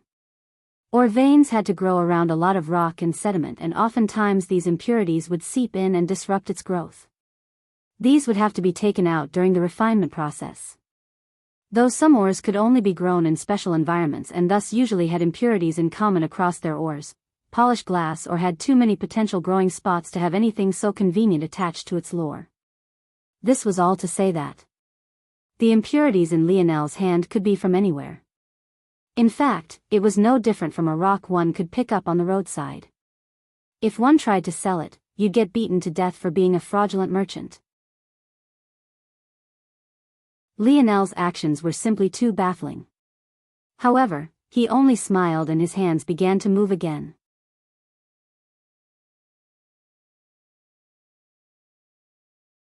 Chapter 640. This time, having snapped out of her daze due to the appearance of a metal spirit, she paid more attention to Lionel's hands. Seeing how deft he was and the level of speed he was able to maintain, Kayla felt as though she had entered a completely new world. This is at least grade 1 designation. That's impossible. Elder Jack Bianala only allowed them to watch him work from afar, but she was certain that he was at the advanced grade 2 designation at best. In fact, Kayla was only able to reach grade 2 thanks to a fortuitous encounter while searching for flames to empower her crafting. It was thanks to this that her scope broadened and she realized the Bianala wasn't as great or mysterious as he claimed to be. But even though she was aware of this, seeing Lionel now still made all she had learned in the past several decades feel like nothing more than a waste. In 10 more minutes, the rock of impurities had been reformed into 6 different segments. Lionel's right palm, which held the polished glass, let go, allowing a portion of little Tolly to let it float. With a flip of his palm, an elegant black quill appeared in Lionel's hand. Just its sight alone made Kayla's breathing quickened. This time, it wasn't only her either. The metal spirit was so rare in this corner of the universe that only the most well-learned would recognize it on first sight. But this quill was something they all recognized because all of them had one. A crafting quill wasn't a rare thing. However, one of the quality Lionel was wielding now. Well, that was a different matter entirely. They all thought that it was at least tier 7, having never seen a quasi-bronze quill before. If they had broader knowledge, it would have been easier to guess. But, even without knowing, they were practically drooling. Lionel, however, was completely focused. His wrists flicked, several force arts being drawn in what felt like in an instant. It felt as though his quill would pass by a region, only for a pristine force art to appear where he had just been. This was the first time they had watched someone draw force arts so quickly, and on a useless piece of rock, no less. But at that moment, they didn't care. Unlike Jack, who always found ways to hide his process, Lionel didn't hide a single thing. Kayla even managed to see through what force arts Lionel was drawing. The language was a bit different, but the function was the same. She felt certain that these were just modified versions of the arts she had drawn on her so-called final product, but Lionel was drawing them on the useless rock. Well, use the same arts you used with just a single change. Lionel began to speak. Kayla's lip twitched. A single change? Lionel had already altered the whole design. She had no idea what he was thinking. You combined an air purification, wind shield, and air suction force art in order to simulate a vacuum. It was a genius combination. I won't change anything about that. Lionel knew a higher level force art which didn't require this combination and could simply form a vacuum by itself. But he felt that there was no need to do this. Kayla was the leader of this team, not him. There was no need to make her years of hard work meaningless when it was a method that would work well enough. Kayla beamed with pride, practically grinning ear to ear. The only thing you'll add is a spacer. It's a simple magnetic force art that adds a charge to an ore. Kayla blinked. She was really curious because she had never seen such a force art. But, at the same time, she was even more curious about what it would be used for. At that moment, Lionel's left head began to move. Little Tolly, who had been doing nothing but holding the pristine ball of polished glass or up, shifted. The pristine ball was separated into several marbles. A single palm-sized ball formed what seemed like over 30 thumbnail-sized ball. Lionel took just a single one, his fingers moving like a blur. The marble was molded and folded, forming small, surgical knife blades that couldn't have been thicker than a hair's width. Lionel's pen began to move again, placed the final force arts in place. With deft fingers, he slid the knife blades into the 6 pieces of rock. Then, snap. Kayla jumped. When she saw the complete craft, she was stunned. It was a small ball, less the third the size of a palm. But, it had numerous thin perforations. If it wasn't for the fact she had seen Lionel slide the polished glass or pieces into them, she wouldn't have noticed this at all. On top of the ball, there was a small pin no different from any other grenade. Lionel smiled, his expression just as relaxed. This is the final product. It looks like the blades are touching, but they aren't. The blades are just a small bit thinner than the perforations in the ball. The magnetic force arts repel each other from all sides equally, causing them to hover in place. The pin completes the circuit for the completion of the vacuum. The moment the pin is removed, air rushes in. The sudden surge, causing by a high concentration of air flowing into an area of low concentration, will cause the thin blades to rattle. The moment the thin blades touch the impurities, the etchings I had to carve in for the sake of the magnetic force arts will ignite. The magnetic force art on the polished glass or with shatter before the ones I drew on the impure rock. The disruption will cause the blades to be ejected outward. The combination of the magnets and the explosion of the polished glass or will combine into one, making the explosion far more violent than it was originally. I'm fairly certain that this grenade could put someone in Tier 5 at death's door. Someone in Tier 6 would still be severely injured, and it only costs 1/30th of a weapon. Lionel smiled, pointing toward the 29 remaining marbles. Kayla and the others looked toward Lionel as though they were looking at a monster. Radley's, especially, was at a loss, remembering what Lionel had said on the mountain pass that day. He wasn't lying. He isn't a fool. He really doesn't care about Tier 7 weapons.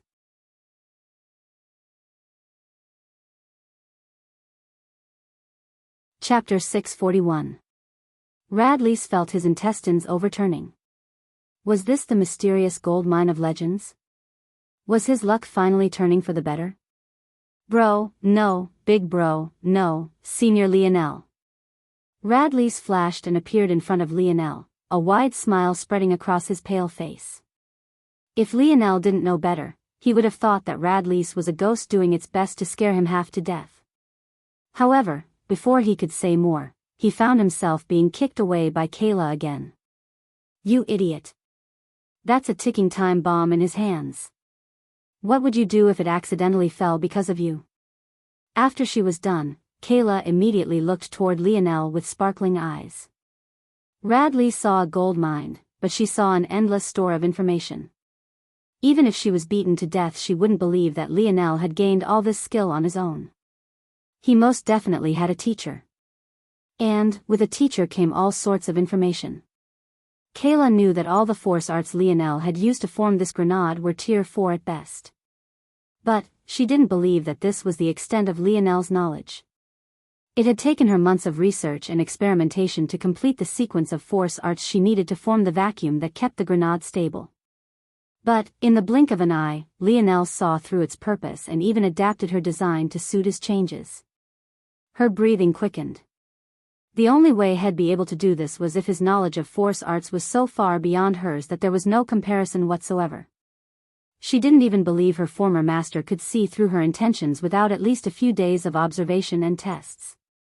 After a while, Kayla slowly calmed herself and smiled bitterly.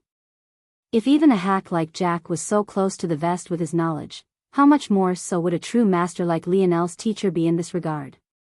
As arrogant as Jack was, Kayla had no doubt that Lionel's teacher was several times more. But at least he would have more of a right to be. Kayla knew it would be ridiculous of her to expect a junior she just met to divulge such important information, so she didn't even bother to ask. Recollecting herself, Kayla finally found a few oddities with the grenade. Namely, there was one she just couldn't wrap her head around. Hopefully, Lionel wouldn't mind answering this. How did you manage to get the inert polished glass to explode, though? Hearing Kayla's question, the 5 members of the polished glass faction seemed to realize something too. Sighing, the excitement in their eyes also dimmed. The dimensional verse was a cruel world where those at the top always sought to hoard power for themselves. Even if Lionel was a good person, asking something so great of him would be too much and far too ungrateful. Lionel nodded when he heard Kayla's question. If the inert polished glass could be forced to explode so easily, then it would never be used as the blade of a weapon. No one wanted to deal with their own weapon lashing out at them mid-battle. That would be too ridiculous. It had already been established that the so-called impurities were just regular rocks. Since there was nothing special about them, who was to say that contact with an enemy's blade wouldn't also cause the polished glass to explode if it was really so unstable? The secret is the thinness of the hidden blades. Lionel explained. The explosive effect of unrefined polished glass is caused by disruptions in its chemical structure. After it has been properly refined to the point of becoming inert, there are no longer any impurities to disrupt its structures. When you refine it into a blade, any outside interferences are too small to affect the overall situation. Whatever chain reaction that would have occurred is easily halted before it can gain any steam. But when it's thin enough, to the point where it's just a few atoms thick, the structure is much easier to disrupt. Especially when you draw a force art onto it, thinning it out even more. Kayla's eyes glowed. The more she thought about it, the more she couldn't wrap her mind around how Lionel had come up with such a design in just a few minutes. Everything about it seemed perfect. It was the kind of design one should have spent years laboring over every detail of, yet he had completed it in an afternoon. It was baffling. Lionel grinned. Want to test it? Kayla shivered. She felt like she was looking at a madman. No way. The testing rooms that could withstand something like that are way too expensive to rent. Forget it. The two looked one another and burst into a fit of laughter. Not long later, the first grenade of polished glass faction was completed and stored. Having let the excitement sink in, the team prepared to make as many as possible. The Valiant Heart Zone wasn't an event just anyone could join. One had to gain enough merits to enter a tournament, and only by placing well in this tournament would one then be able to enter. However, gathering merits was simply too time-consuming, and many would rather spend the time training. The fact that they were time-consuming was just one aspect, though. Oftentimes, missions were a good way to train as well. The main issue was the fact the injury rate was simply too high. If one suffered a severe injury, How would they recover in time to participate even if they managed to gather enough merits? This consumable device would fix much of this. There were a countless number of missions that would be made far easier if one had such a destructive device on hand. Kayla herself, who had participated in a number of these missions to gather enough funds to buy more ores, knew exactly how much such a product would be desired. Unfortunately, they often could only be bought from outside markets and in small quantities. The polished glass faction would change all of that.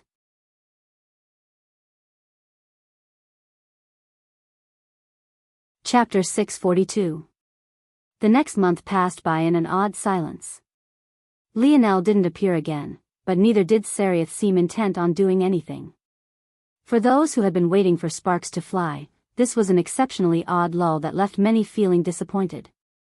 However, whether or not the two had actually thought of letting matters settle just like this, it was completely unknown.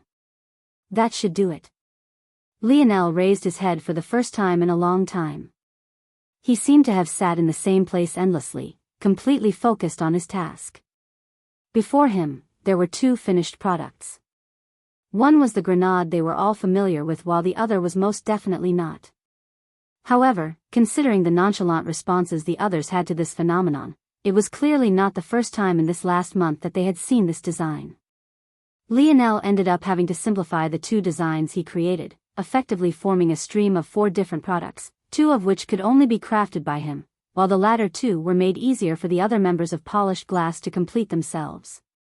The result was a line of elite products and common products that would give the group some better leverage on the market. Kayla smiled. Rum obediently took hold of another behemoth-like stack of boxes and began to bring them out. Lionel stretched his back, his eyes slightly red. Go take a shower, hermit. We can't have our prized engineer walking around like a rat's nest. Lisha teased Lionel ruthlessly. Towards such a thing, Lionel could only smile bitterly. Big sister. That's too mean. Madia tried to stop Lisha from being too harsh, but all she got was a palm to the forehead. He's a big man. He'll be fine. Lionel gave Madia a thankful smile before rushing off to shower and get dressed. At the very least, this small home had such accommodations. It wasn't long before the group had set off. How exactly does this showcase work? Lionel asked curiously. I applied for a section from Valiant Hall half a month ago, and it was decided that today would be our day. As long as we perform well, our products will appear on the Valiant Hall exchange list and the system will be pretty much automated for us from then on. Lionel was enlightened. I thought we would have to open a shop or something. Kayla's expression darkened a bit, taking Lionel off guard. Had he said something wrong? We can't afford that. Kayla looked up into the skies as though she was truly hurt. Lisha cleared her throat. Don't mind her, she's a bit of a money grubber. The Valiant Hall exchange list is safe and about as no hassle as you can get. But the consequence is that the taxes we have to pay are higher. It would be better for us to have our own store as long as it was in a decent part of the city, but all the land has been bought up by seniors long ago. Usually, you would just have to defeat the store owner and take over the rental fees to take over a store, but the network of store owners is too complex right now. Most store owners are part of union. Defeating one essentially means offending the whole union. It's really too much of a headache to deal with. So, stores usually only get passed on willingly these days. And most of the time to close family juniors thanks to nepotism. Hearing Lisha's explanation, Lionel could only shake his head.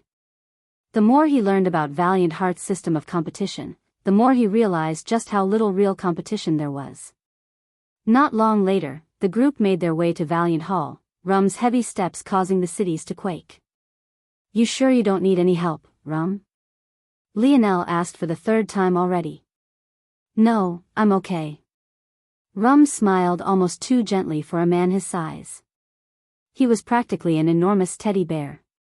You've already done so much work for us, this is the least I could do. Lionel finally gave up. This big teddy bear was truly too stubborn. Philly, this is the registration information. Well, go start setting up. Kayla handed over some forms over to the thin and spectacled filly, who quietly accepted them and moved into the building. Kayla put her fists on her hips like a valiant hero, a bright smile spreading across her face as her lab coat fluttered in the wind. After a moment of basking in her own glory, she strode forward, finding a space outside a valiant hall to begin her setup. Rum followed obediently behind her, a sheepish smile on his face. Seems the big guy has a crush on Kayla. Lionel chuckled to himself. Valiant Hall was just as grandiose as Lionel remembered it. The only difference between now and then was that there were a few groups gathering around its entrance as though setting up a fair. Kayla found a nice location beneath the shade of some trees and began to set up their display. It even reminded Lionel somewhat of his school science fair projects, a wave of nostalgia he wasn't quite ready for. The number of people here to witness this event were quite small in number, though. But Kayla and the others didn't mind. After all, as long as the judges approved of their product, they could enter the exchange list. Out of habit, before going out to any missions, students would always check for new products so they'd be able to get their name out that way. At least, that was what Kayla thought until there was a sudden change to the situation. On the horizon, a large number of people began making their way toward the exchange fair. There were only a couple hundred at most, not even enough to make the entrance of Valiant Hall feel crowded, but compared to the mere 4 or 5 stations of crafters and force pill masters ready to display their products, this number was massive. Kayla couldn't ever remember there being such a large influx of people. Even when the most famous factions displayed their products, there would never be this many. Her eyes along with Lionel's narrowed simultaneously. They couldn't help but feel that some sort of conspiracy was afoot.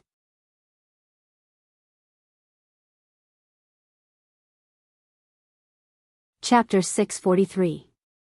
As the crowd around Valiant Hall was steadily growing, Philly came back out seemingly having completed his task. But even he, who was usually even-keeled and expressionless, couldn't help but be shocked by the sudden change. Why were there so many people coming? What was going on exactly? Lionel had been certain that they had come to cause trouble. During his month of time with Kayla and the others, he hadn't lowered his guard, always being prepared for a sudden ambush from the King of Or's faction. But, even to this point, he hadn't seen a single thing. However, what was even more shocking about what was going on was the fact that after reaching the exchange fair, the more than 200 youths who had come began to observe each display curiously. Lionel thought it was just an act. How could he not? According to what he learned from Kayla, they would be lucky to have a dozen audience members, and that was including the judges themselves. But, the longer he observed, the more he realized that he was wrong. Lionel was very good at reading the intentions of people. He thought himself to have quite a high level of emotional intelligence. It was part of the reason many were fond of him. However, even with these skills and his acute senses, he couldn't find anything wrong with this crowd of people. It was as though they had really come for the fair. Just what was going on? While Lionel was distracted, the entrance of Valiant Hall opened up once again. This time, 3 old-timers came out. Ah. Kayla's expression changed drastically. What's wrong? Lionel was about to ask this question, but Rum was far more attentive to Kayla's change than even he was. That. Kayla blinked, trying to regain her bearings. She shook her head and took a deep breath. Kayla couldn't take her eyes off of the old man in the center. Though Lionel had only known her for a short time, he was easily able to guess who the old man was. Jack Biyao. The only Tier 9 black crafter Valiant Heart Mountain had to offer. He was an old man that seemed to have a foot in the grave already. His skin was loose, his wrinkles prominent, and his face was covered in aged spots, making it difficult to tell what its original tone was meant to be. However, despite this, and despite the fact he used a metallic walking cane to move, his back was ramrod straight, making one wonder why he needed the walking stick at all. As though this old man wasn't odd enough to look at, his eyes seemed to have aged even quicker than his body, reflecting a milky white beneath his spectacles. And, much like Kayla, he too wore a lab coat. It seemed that during her time under his tutelage, she had still managed to pick up some of his habits. Beside elder Bianala were two others, both of whom were women. They were considerably younger than Bianala, but they had still been classified as old-timers in Lionel's mind. So, it went to show just how old Kayla's former master was. The two old women seemed to be in their late 50s to early 60s. Compared to Bianala, their skin was much more well taken care of. It was rare to see an older woman exposing so much, but such was the reality of Valiant Heart Mountain and their uniforms. Regardless, it made it clear that these two older women had taken good care of their bodies and even still seemed somewhat perky in some areas. If it wasn't for the deep wrinkles by their eyes, they would have looked closer to 40 than they did 60. Observing the atmosphere between the three, Lionel had a feeling that they had quite a close relationship. He wouldn't be surprised if they were married. Lionel felt weirded out when he had this thought. Despite how much time had passed, monogamy was still very much the norm on Earth. In fact, now that all cultures had been assimilated, it was even more prevalent. Lionel had never seen a person with two wives before. Why are they here? Kayla's voice was hardly audible, but it snapped Lionel out of his useless thoughts. That was right. Usually, only minor students and members of Valiant Hall would come to judge the exchange fair. Something like a Tier 9 black crafter coming to oversee what should amount to children's playthings in his eyes was ridiculous. What the hell is going on? Lionel furrowed his brow. He felt a bit stifled at this moment. His instincts were screaming at him that something was wrong, but he couldn't pinpoint what it was. There were only two possibilities. Either whoever was playing games with him now was far smarter than he was, or they were working with information Lionel simply didn't have. Lionel calmed himself almost immediately, his irises becoming deathly still of all emotion. The world that had slowed under his exceptional thinking speed seemed to pick back up again. The crowd of people began to roam freely, going from station to station as they curiously observed the products. Having not been ready for such an audience, many of the smaller factions presenting alone with Lionel and the others were flustered. But, without a choice, they could only press forward. At their own pace, the three old-timers also began to visit the stations one by one. There didn't seem to be anything wrong with their actions. But, for the first time since this crowd had come, Lionel finally picked out some oddities from the three. Every so often, their gaze would sweep over their station as though there was something interesting to pay attention to here. Lionel's eyes narrowed. Finally, the time came. The three judges finished with the station nearest to them and moved forward, their expressions impossible to read. Is it coming now?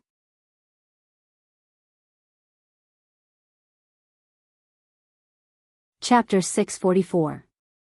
At least that was what Lionel thought. But when the old-timers actually came to their station, he began to question himself all over again. Hello, Kayla. Jack smiled amiably. How have you been? Kayla's face was a bit stiff, but she still managed to squeeze out a smile. I've been good, Elder Bianala. AI, what a distant form of address. What happened to the little girl who would always cutely call me master? Is there a need to be like this? Kayla's face still remained somewhat stiff. Every fiber of her being wanted to stick a middle finger up and tell this old fart to go to hell, but she knew that despite the amiable personality of this old man, he wielded quite a bit of power in Valiant Heart. She didn't want to risk her path being cut off for no reason. She had already managed to separate from this old man without incurring too much of a penalty. She didn't want to risk any more. All right, Jack. Stop teasing the poor girl. If you had lightened up the workload on those poor little kids like I told you, she would have never left. I was just trying to get her full potential out. All right. You've said this many times already. It seems your favorite disciple is doing quite well for herself, even ready to submit some new designs for the exchange list. How about we give her the stage? Who Lionel thought were Bianala's two wives mediated the situation, finally letting them get down to business. Lionel realized at that moment that he might have misread the looks the old-timers had been given their station. He forgot to consider the fact they might just be looking because they recognized Kayla. From their talk, it seemed that these old-timers were closer to Kayla than he thought. At the very least, though Kayla was unsatisfied with their relationship, the three of them didn't dislike the young girl. They even seemed to somewhat understand her decision. If this was the case, was there really no trump card coming? Was there no table flip? No sudden evil plot? Lionel couldn't wrap his head around it at all. Kayla took a deep breath and began to introduce the products. We have 4 products total split into 2 categories. We have a consumable product and a defensive product. Starting with the consumable, we call them the Polished Grenade and Elite Polished Grenade. They make use of our faction's signature or, the Polished Glass Oregon O.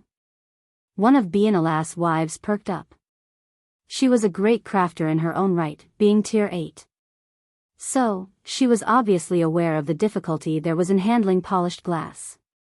Kayla nodded, growing more relaxed. Both the common and elite version work on the same principle. We make use of, when Kayla regained her wits, her words became more confident. Soon, her presentation became somewhat of a performance. Lionel couldn't help but think that she'd be a good saleswoman. You say that the polished grenade can kill anyone below tier 4 and severely injure someone at tier 4? And the elite version can kill anyone below tier 6? Kayla beamed. Yes. She had never actually tested the grenades, but she was confident in Lionel's assessment. If there was anyone whose calculations could be trusted without a doubt, it was his. And, of course, Lionel used the standard of valiant heart, not earth. And the price? Jack asked the final question. Kayla's smile grew brighter. The common version will cost just 5 merit points. The elite version will cost 10. The old-timers blinked, looking at each other in shock. The only reason they hadn't been too shocked by the strength of these grenades was because they expected it to be expensive. This was usually the case with the inventions of youths. They would have good ideas, powerful, even. But they would be much too expensive to manufacture on any large scale. However, 1 merit point was just 10 kilograms of 4th-dimensional herb Oregon.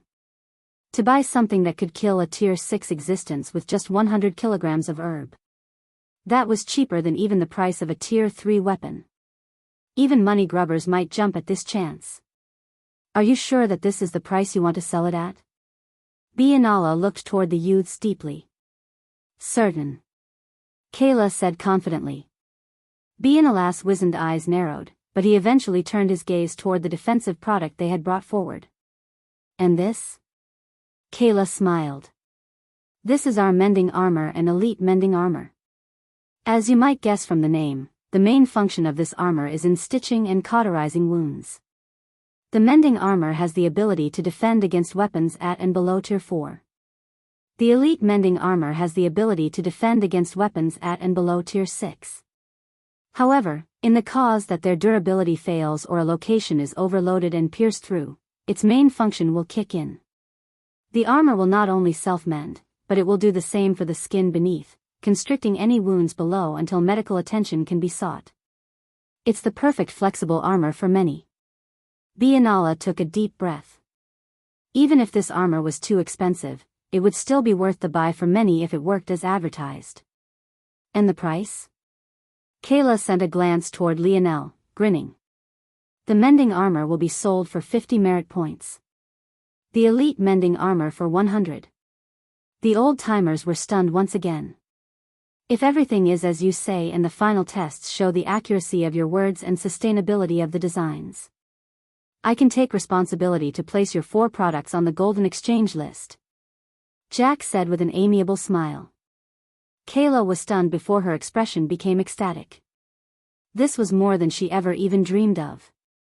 Lionel watched all of this silently, not knowing what to think. Everything seemed so genuine. Was this really not a plot?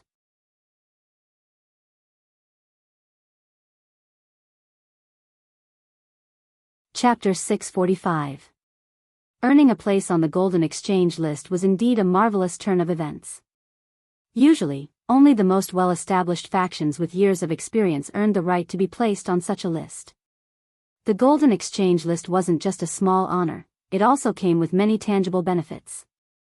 For one, the taxes they would have to pay was lessened by more than half. Whereas 65% of their profits would have had to be handed over previously, now they would only have to give up 30%. Though this was still higher than the 20% stores had to give up, they had one added benefit the stores didn't have. All items on the Golden Exchange List were products Valiant Heart Mountain had recognized personally. As a result, aside from orders from the students, their faction would also receive bulk orders from the organization as well. These bulk orders were where the true money was waiting to be made. It was still unknown if a product would become popular amongst students even if it made the Golden Exchange List. But these bulk orders would guarantee a large sum of merit points to be paid in advance. This influx of merit points would allow a faction the breathing room it needed to experiment with other creations and also gather enough resources to fulfill their orders. Even if Valiant Heart Mountain only ordered once, it was enough to give a faction a great kickstart as long as they took advantage of it. For them to gain such an honor while presenting their first products. How could Kayla not be excited? The young faction leader couldn't help but beam, her smile spreading from ear to ear. Jack took the samples to be tested and they would learn of the results in just a few hours. She couldn't help but be ecstatic. Unfortunately, for some reason, Lionel couldn't find it within himself to be happy. If something is going to go wrong, now would be the time.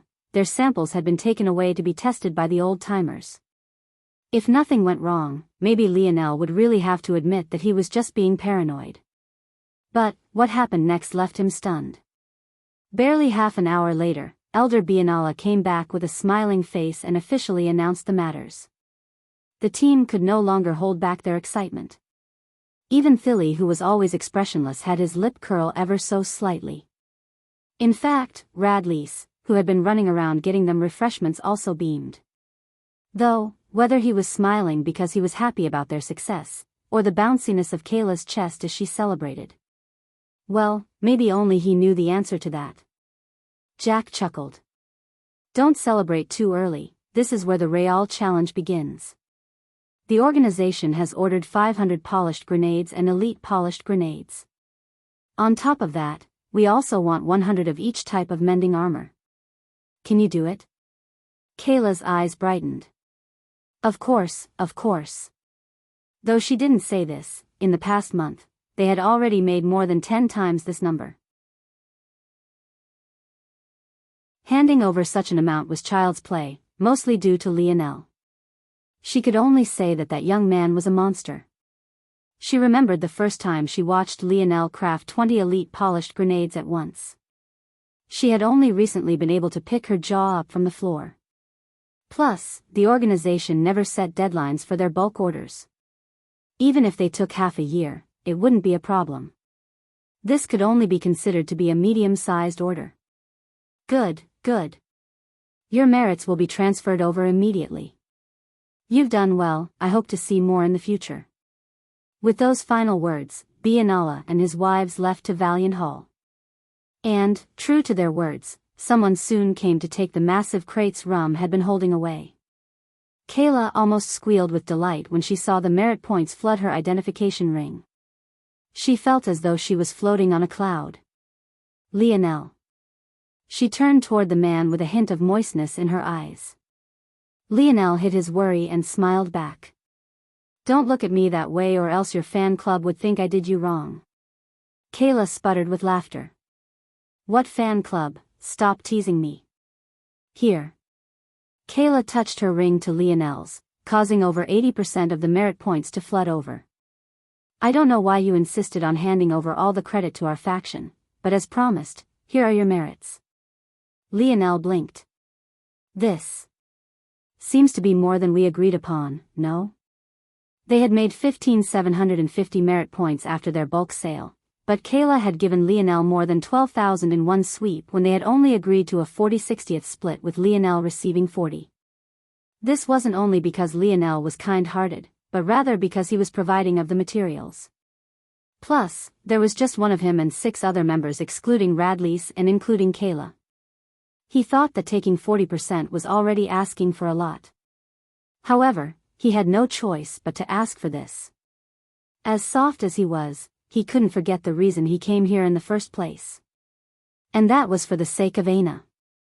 Not just for her sake, but specifically to cure her curse. Without resources, he couldn't do this. And the best resource to have in this place were merits. Kayla smiled. Consider it a down payment for the future.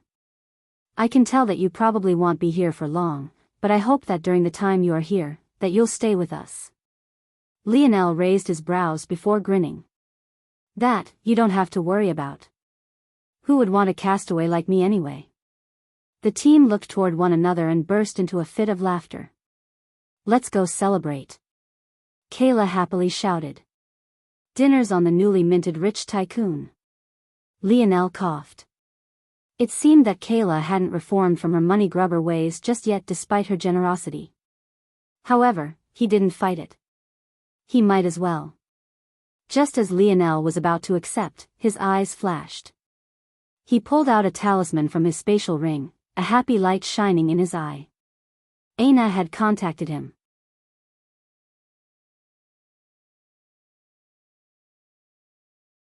Chapter 646. The polished glass faction members looked toward one another as Lionel dashed away as though his feet were on fire. Was this the same young man who displayed such confidence the whole time they had known him? Why did he seem so whipped? See? I told you he had a girlfriend. Radley's beamed. But his smile didn't last for long before he found Lish's foot and Kayla's fist closing in on him together. Lionel dashed through the city, most seeing nothing but a golden blur as he whizzed by. Despite the fact he hadn't trained his body in a month, his control over force had reached new heights.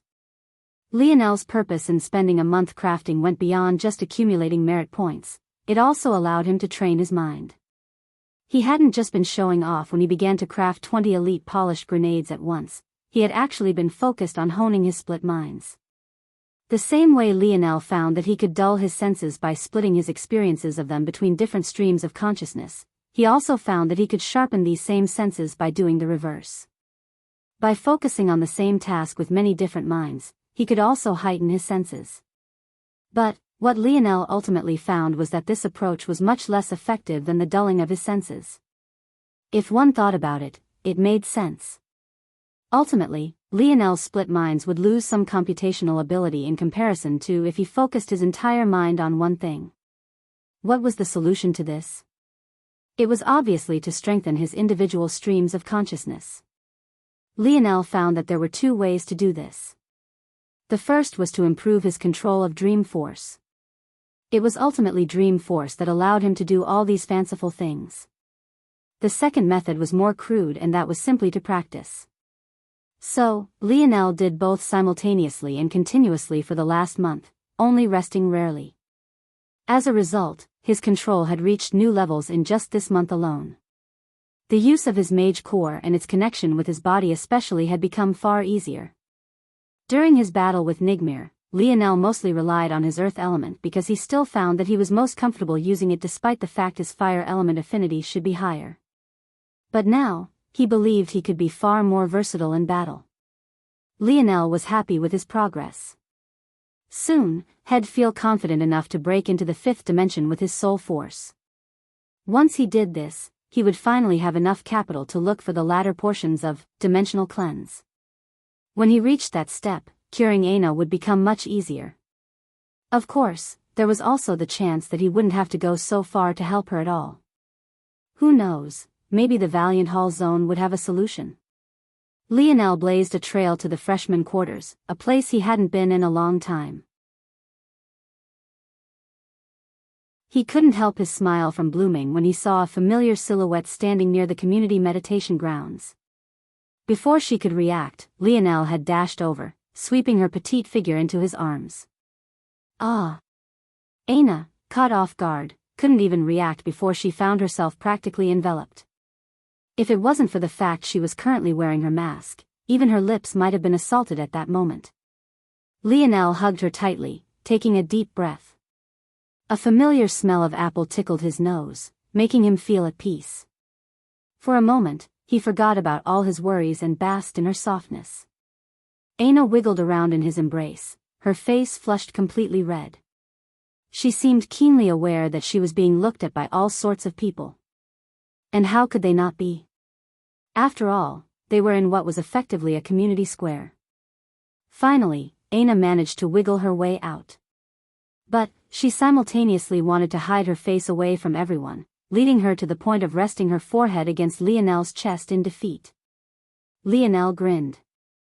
Okay. I'll stop teasing you. With a wave of his palm, Aina and Lionel seemed to disappear from everyone's view even though they hadn't moved a single inch. Happy now? Lionel's smile became gentler as Aina looked up toward him. Without a word, Aina wrapped her arms around his back. It seemed this workaholic missed him too. Aina stood to the tips of her toes, taking her mask off to plant a kiss on Lionel's cheek. Sorry. I missed your call before. Aina was a bit embarrassed. She hadn't seen Lionel's attempt to contact her until more than a month later. Lionel raised his brow. Just a kiss on the cheek. Is this how shallow your apology runs? Lionel's voice sounded broken and hurt, causing Aina to pout. She didn't get to finish her words because Lionel had already sealed her lips. He greedily took a taste, his mind whirling. It had really been too long. This girl dared to disappear for almost 2 months, she deserved this bit of punishment. Aina's spine tingled as she felt Lionel's hands slide down her waist. She almost lamented the exposed skin. How gently he caressed her, as though he was afraid to harm a hair on her head, made her heart flutter. She hopped up a little bit when Lionel's palm traveled just a bit too far down. Like a scared little rabbit, she wanted to escape but found that her knees were a bit weak. Lionel pulled back, his eyes jumping back and forth between Aina's own. Her gaze seemed somewhat hazy, her lips still slightly parted. The feeling of her plump bottom in his hands made him feel just as intoxicated. The combination of firmness from her training and elasticity from her excellent genetics made Lionel feel as though he couldn't get enough. He almost didn't notice Aina's slightly hurried breathing. Lionel couldn't decide what felt better between a memory of a soft chest and this. Though, he guessed the former would have an edge since it wasn't impeded by any fabric. Want to go back to my dorm room? Lionel asked with a slightly expectant and gruff tone. He rarely, if ever, spent time over there. But, it should technically still be his. Aina nodded almost imperceptibly, something that Lionel himself almost missed. With a smile, he swept his girlfriend into his arms and dashed off to the freshman living quarters. At that moment, 4 new items silently appeared on the golden exchange list.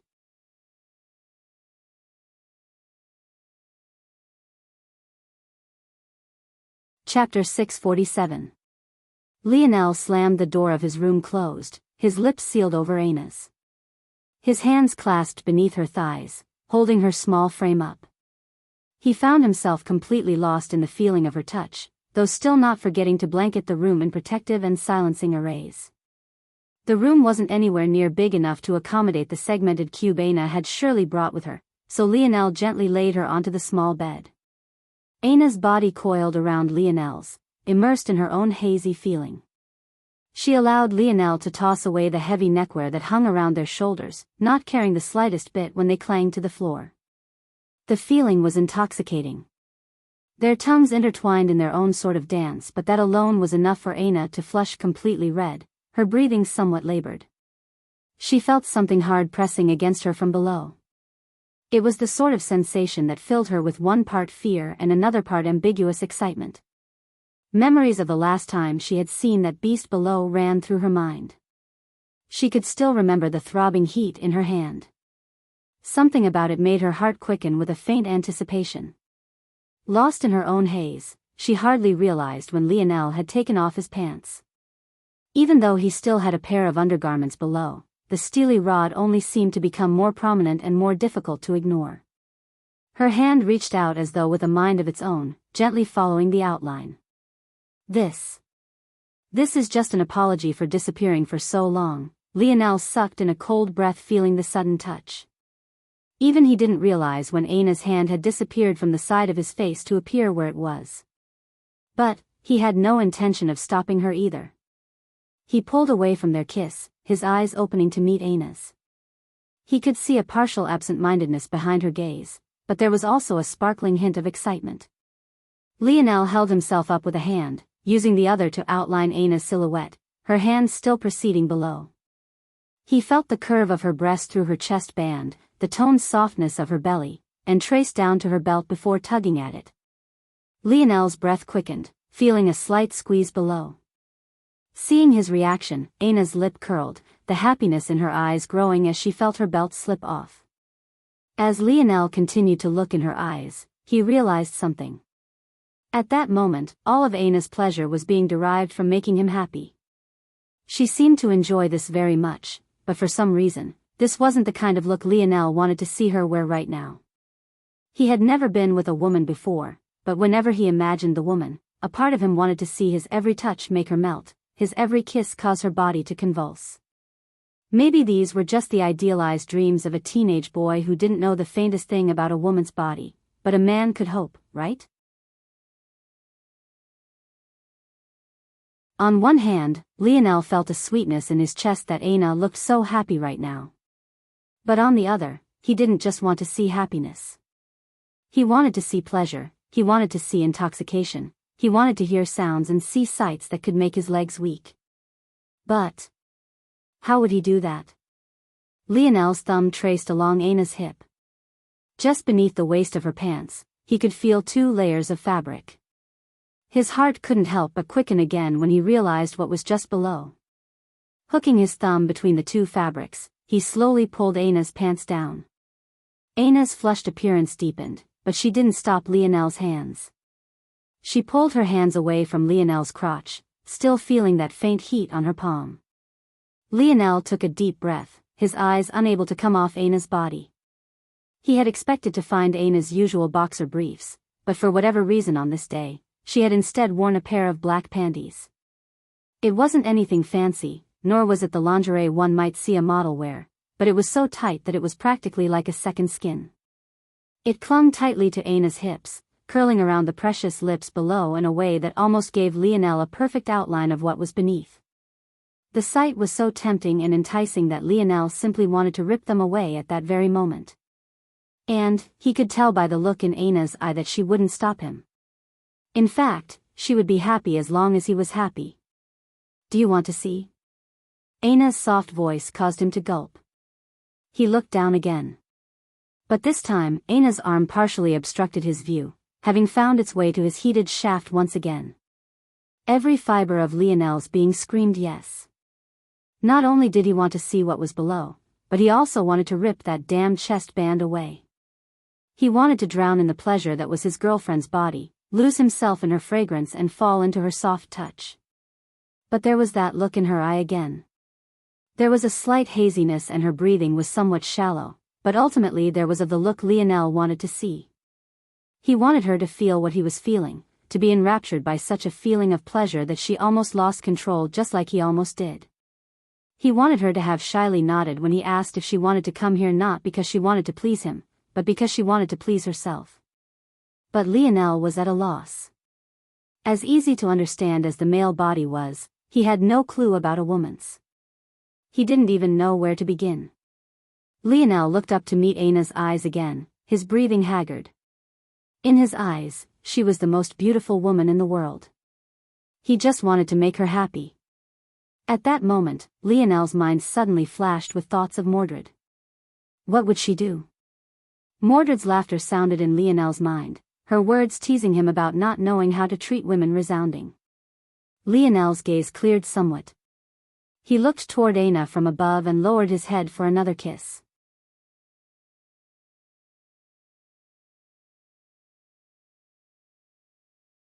Chapter 648. Aina felt that Lionel's reaction was a bit weird. In truth, she had 2 favorite types of underwear. The first were loose boxers and the second were these skin-tight plain panties. The latter allowed more freedom of movement but was less comfortable, while the former was far more comfortable to wear. This time, she purposely chose to wear the second not just for her training, but because she thought they were more flattering to her figure. As expected, her heart rushed with excitement when she saw Lionel's reaction. That said, she had also expected Lionel to practically lose control when he saw them as well. She was looking forward to seeing him react like this. Much like Lionel wanted to see her in throes of pleasure, how could she not also feel the same way? In Anna's mind, during their moments of intimacy, she only cared about Lionel. He did so much for her, wasn't it her duty as a girlfriend to help him in this regard? It was also a bonus that she quite liked doing it too. Since that first time in the pool, her and Lionel had had this dance more than a few times and she found it just as pleasurable every time. In fact, she faintly anticipated these moments. What she didn't know was that a building determination had been rising in Lionel's heart all along. Take it slow. Lionel's mind reached a state of calm. He kept his eyes closed, not wanting Anna to see the sharpness hidden within them. Dream sculpt. Dreamscape. Anna's body in every perfect proportion was reflected in Lionel's mind. Her every bead of sweat, the precise shade of her flushed skin, and every curve of her body was being updated in real time. Beginning the analysis on partially nude form, Anna couldn't tell that anything was wrong. Lionel had already split one of his minds to focus on her entirely. He kissed her just as patiently and reacted just as passionately to the movement of her hands along the outline of his cock. And that was when his hands and lips began to move. Lionel gently pulled down Anna's chest band, revealing the bounce of her breasts. The two delicate orbs rebounded healthily, shimmering with a slight pink hue beneath the dim lights of Lionel's room. Anna blushed, but was quickly distracted by Lionel's caring touch. His lips dotted across her body, causing her back to arch slightly under the novel stimulation. She was caught off guard, even to the point of forgetting that her hand was on Lionel's crotch at all. Lionel's hands caressed her chest and played with her protruding pink nipples. Anna's hips subtly grinded upward, making contact with Lionel's shaft. It was only for a brief moment, but she felt as though a sharp arc of electricity had shot through her spine. She took in a sharp breath. At first, Lionel seemed to touch odd places around her body. Her love handles, her belly button, she even felt him gently rub her earlobe while caressing her cheek. But, lost in allowing Lionel to do with her body as he pleased, she found herself gradually rising along a slow rising peak. Lionel's head rose, his lips planting on Anna's once again. As though finally getting a taste of water after so long, Anna greedily nibbled at Lionel's lips, loving the feeling of his large hand gently rolling her breast in his palm. Hints of arousal, change in breathing rhythm, increased perspiration, goosebumps, rising hair, moving to facilitate action, hand grabbing. Lionel's hand moved from Anna's breast, trailing down her toned belly and toward her skin-tight, black panties. He slipped a finger beneath their fabric, slowly pulling them down. Anna rose her hips, seemingly forgetting her embarrassment in her haziness. The beautiful, steamy picture of nature's perfection below almost made Lionel lose track of his focus, but he immediately split the stimuli between his more than 20 minds, shutting his eyes closed again. Even with his eyes closed, though, the dream sculpt of Anna had already changed in his mind. It was truly a gorgeous sight beyond belief. There was a well-kept patch of black hair hovering above two gently folded lips. An enticing pinkness plucked at the strings of the mind, a fresh fragrance tickling the nose and making one feel as though flames were dancing within their veins. Lionel steadied his breathing, continuing to build his dreamscape of cues for Anna's arousal. He noted down his ever action and her every reaction, stringing together a list of combos that left Anna floating on a cloud. Lionel's lips trailed down Anna's body, his tongue testing the curves of her breasts and the sensitivity of her torso. His breathing hitched as his nose grazed past a patch of hair below. It was only then that Anna seemed to realize what was happening, causing a slight panic to take hold of her features. Lionel's senses immediately caught on. Arousal plummeting, Lionel pinpointed the problem immediately, his head raising back up. He began to kiss the sensitive skin just below Anna's belly button, his hands running across her body. Her anxiety seemed to give way to a breath of relief, which shifted to a hint of disappointment, which soon gave way to pleasure. Her hands drifted to the back of Lionel's head. Lionel's every action became slow and deliberate. He reacted to Anna's wants instantly, building a more and more robust dreamscape with each passing moment. Most sensitive regions. Neck, collarbone, lower belly, inner thighs, areas where forcefulness is appreciated. Butt, hips, thighs, breasts, areas where softness is the best approach. Kissing, earlobes, neck, best combination attacks. Neck and breasts. Scared to try new things, will take her out of the experience. Best approach to combat. Take it slow, attack nearby region before moving toward target. Lionel found a formula that worked, finally breaking past Anna's mental block and touching his lips to those pretty pink folds. At that moment, for the first time, a long moan left Anna's lips. She didn't even seem to realize what was happening.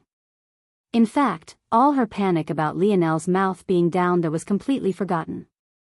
Her mind was entirely filled with the feeling of Lionel's tongue running through her most sensitive region.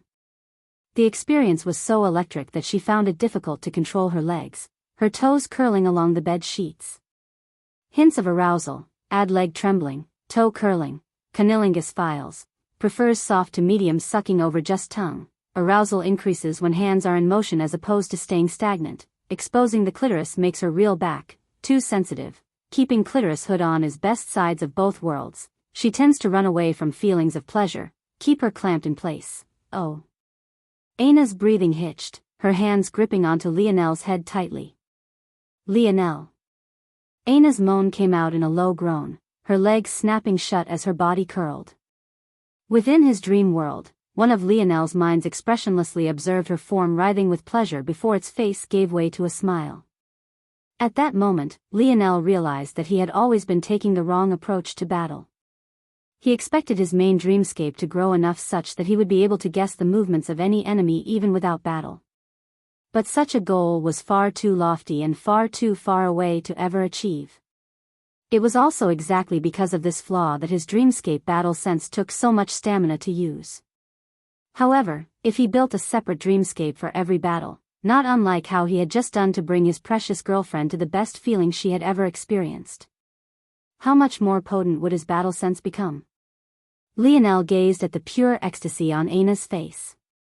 He took in the bounce of her breast as she curled, the fragrant liquid that dripped from between her legs, the way every muscle of her toned body flexed simultaneously. This was the look he wanted to see. This was the happiness he wanted to bring to his woman. Orgasm achieved. Time taken, 27 minutes and 39 seconds.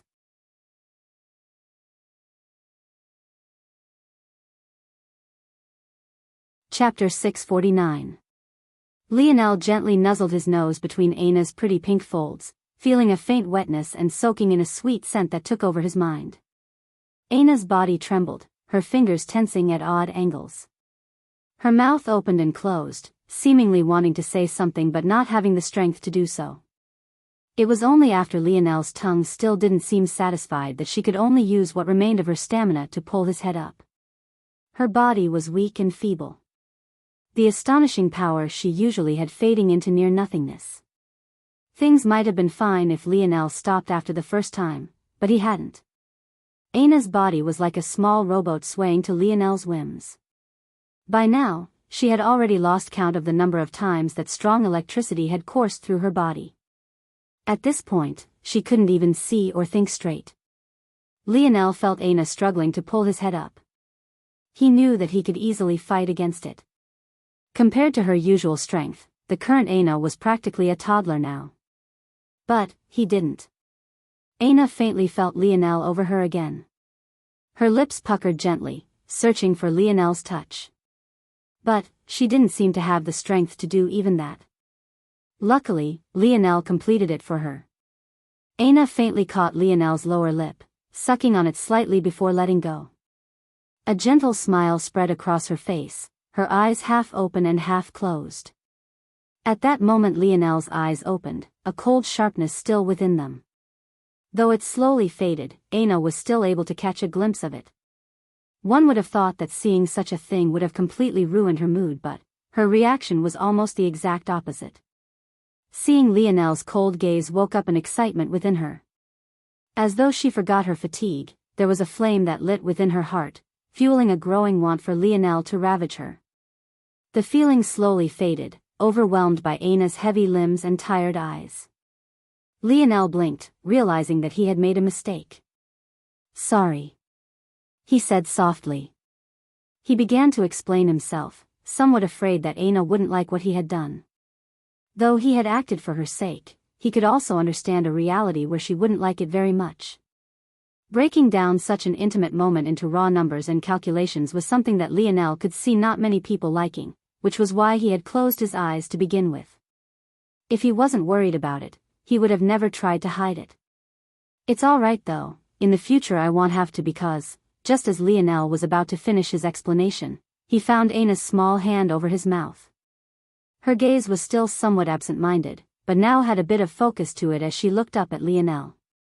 "I like it. Don't stop doing it," she said softly. "Huh?" Lionel blinked, not understanding what she meant. Aina blushed. As her mind regained some clarity, she understood what she was saying a bit better. Weren't women supposed to like it when their partners were lovey-dovey? Why was it that she felt so excited when Lionel looked at her so coldly? She wanted to explain what she meant, but she couldn't bring herself to say the words. What was she supposed to say exactly? "I want you to look at me like I mean nothing to you?" Aina's blush deepened even further when she had this thought. Was there something wrong with her?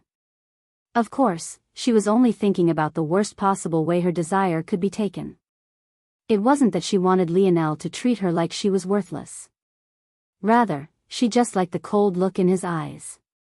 She didn't really know how to explain it. Aina had always been the only one completely unaffected by Lionel's suffocating aura and the only one unperturbed by his cold gaze.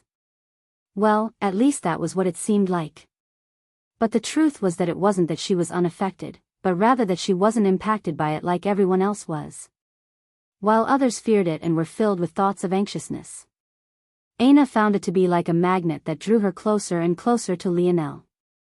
What she liked the most about Lionel wasn't his charisma, not his leadership, not his handsome looks, his kindness, or even his smile.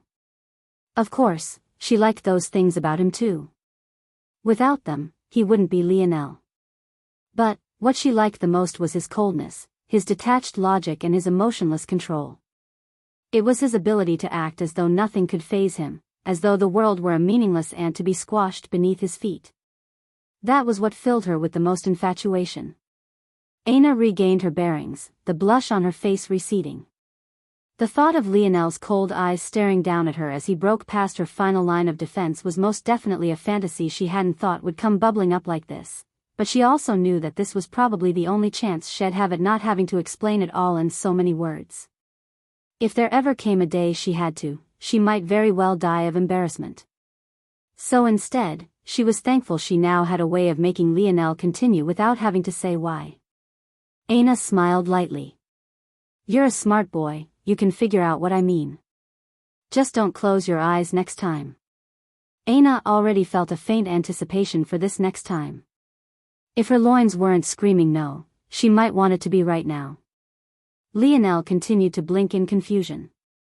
How could he guess the whirlwind of thoughts in her mind? His dreamscape sputtered and fell flaccid, unable to understand in the slightest. He was just an innocent teenage boy in the youthful stages of his first relationship. How could he know that women could have fantasies sometimes even more elaborate and eyebrow-raising than men? Since Aina had said so, he could only accept her word at face value. Aina used the last of her strength to pull Lionel down to her side, wrapping around him like a koala bear before falling into a deep and satisfied sleep. Lionel found himself looking up at the ceiling, confusion still lighting his gaze. To his right, a beauty clung to his body tightly, her cheek resting on his arm. Lionel suddenly realized that Aina's breasts were pressed flush against his torso. He still couldn't understand how such a petite body could form such mountains. But as though that wasn't bad enough, her leg wrapped over his own, so he could faintly feel the outline of that special place on his skin, the softness of her thighs and those lips hammering against his mind. Lionel looked down at his boxers, which still hadn't been taken off from start to finish, the prominent outline of a rod standing at attention clearly visible with nowhere to vent. I think I can give Dark Cloud Prison a few tips on how to torture their prisoners. An illusory tear fell down Lionel's cheek.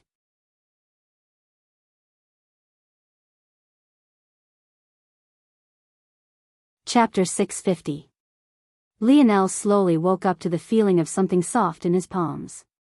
His hand subconsciously squeezed at Aina's bottom, the elasticity bringing a smile to his face. How comfortable. His Aina was quite petite, but whether it be her breasts or her bottom, they existed on a plane of their own. He hadn't been bold enough to touch her so freely in the past, but as their relationship grew deeper, he found an odd piece doing exactly this. Pervert. Aina mumbled under her breath, but she didn't open her eyes. It seemed that she still wanted to nap. At the moment, she was feeling very comfortable. In the past, she wouldn't have dared sleep by Lionel in the nude either. But, it seemed a bit silly for her to be so reserved after what happened in the past day. Lionel smiled. How's Hero Peak been? Aina's brow furrowed when she heard this question. Her cheek continued to rest on Lionel's arm, but it was clear that she didn't like this question very much. Or, rather, she didn't seem to like Hero Peak very much. The peak is fine, but it's not right. It doesn't make sense for you to still be in the freshman quarters. Aina had obviously known that this would happen, or else she would have never come here to find Lionel in the first place. But, that didn't mean that she would be satisfied with such a thing. Lionel chuckled. Am I missing a lot by not joining a peak? Aina bit her lips slightly, but even without saying anything, it was clear that the answer was yes. After a bit, she began to explain, and Lionel too realized that he was indeed missing out on a lot. If one thought back to Brave City, it would be easy to recall the number of resources that city had. Whether it was the special force abodes, to the style monuments, and even to the secret formations within the tower at the center that neither Lionel nor Aina got to experience. They were all top-tier places to train. If there were such things for a mere city reserved for recruitment. Just what did the main organization have? Those things were just the tip of the iceberg, but many things Lionel learned in the place were still a part of his main fighting prowess. To this very day, Lionel still used the dream force he gained from Brave City, and it was responsible for the greatest leap in his strength. Even if he ignored that, he used the angelic swordman's movement style almost as often. If Lionel were to have never stepped foot into Brave City, he wouldn't even be half as powerful as he was now. When he put these matters into perspective, it seemed that he was indeed missing out on a lot. Maybe he should be more infuriated about being blue-balled in this way. Well, maybe. But, he couldn't bring himself to be mad with a naked beauty by his side. Who cared about those things?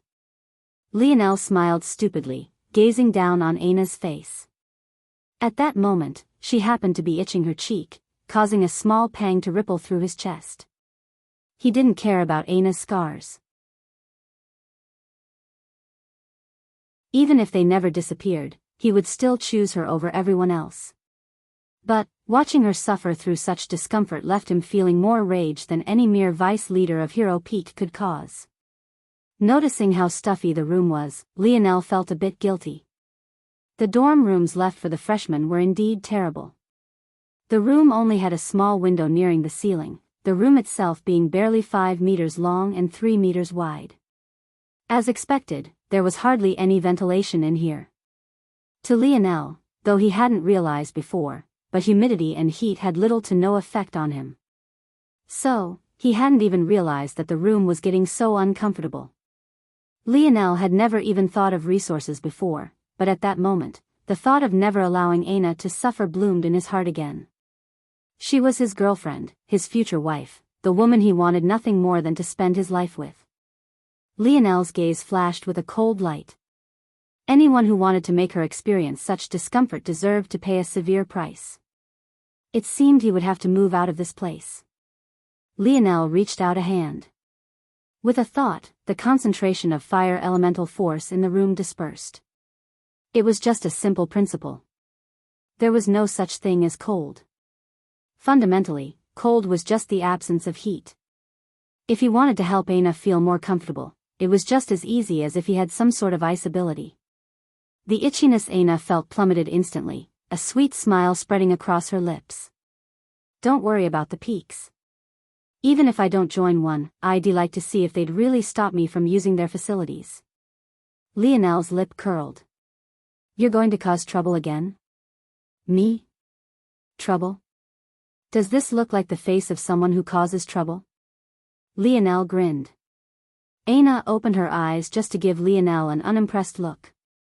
But, unfortunately for her, while Lionel only had to look down to see her, she had to prop herself up on an elbow to see him. The result was Lionel's vision being drawn to two delicate pink protrusions. When Aina realized where Lionel was looking, she blushed profusely, however she didn't get a chance to run away before Lionel's lips found their way to her own. Lionel pulled Aina on top of him, his hands firmly grasping onto her plump ass. His fingers sunk into their softness, a certain member of his standing at attention almost immediately. Aina pulled back from their kiss, her gaze already having become somewhat glossy. I almost forgot, I brought you something to eat. Don't you want to? We can eat later. Lionel said quickly, greedily tasting Aina's lips again. Just as the couple seemed intent on entering a round two, a blaring siren rang over the organization. No, not a blaring siren, but rather the sonorous ring of a large bronze bell. Lionel was shocked into sitting up, a single arm of his wrapped all the way around Aina's waist.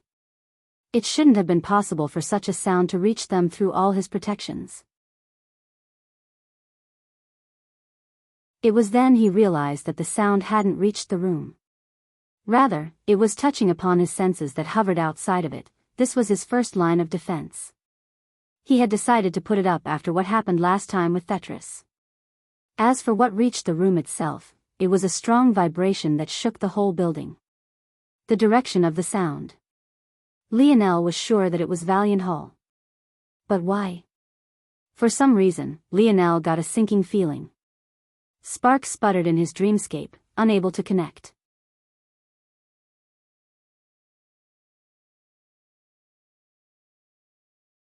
Chapter 651. What's wrong? Aina's hazy gaze cleared thanks to Lionel's sudden movement. It was only then that she sensed the vibration of the room, causing her to frown. There's a bell ringing outside. Lionel said after a moment. A bell? Oh. Aina seemed to have realized something. You know what it is? Lionel's gaze met Aina's. You would know too if not for. Aina's frown deepened. She had forgotten because of Lionel's advances, but she was still very unhappy about Hero Peak's actions. If Lionel didn't have the right to join a peak, then considering the talent level of this organization, no one should be able to. Aina shook her head. We can ignore it if you want. After listening to Aina's explanation, Lionel understood. Apparently, this bell was meant to call for a meeting. Depending on the tone of the bell, it could be a meeting of all sorts. Apparently, in this instance, a peak was challenging another. This challenge was usually a battle for resources outside of the annual tournament and only occurred when there was a grudge boiling between two peaks that needed to be quickly settled. However, apparently this wasn't always the case. It was also a court of sorts to expose the wrongdoings of a peak as well. Lionel frowned when he gained this information. Because it was completely unhelpful to him. He had a bad feeling, but he had never joined any peaks, so it was impossible to target him through such a thing. It was all too confusing. Am I really just being paranoid? Aina didn't seem very intent on going. She wanted to spend more time with Lionel after so long apart. If it wasn't for Hephaestus, they could at least train side by side, which wouldn't leave her in such a state of longing. But at least for now, it wasn't very possible. She had already decided that when she was gathering up merit points for the right to join the competition to enter the Valiant Heart Zone, she would go together with Lionel. However, Aina could sense that there was something making Lionel uneasy right now. Lionel took a deep breath. I think I have to go. Okay. I'll go with you, then. Technically, Aina knew that it was mandatory for everyone within the mountain range to be present for this meeting, but she hadn't cared. If Lionel had wanted to skip it, she would have skipped it. But since he wanted to go, she would go. The couple quickly got dressed.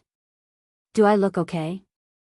The words fell from Aina's mouth before she even realized what she was asking, but she was indeed a bit worried.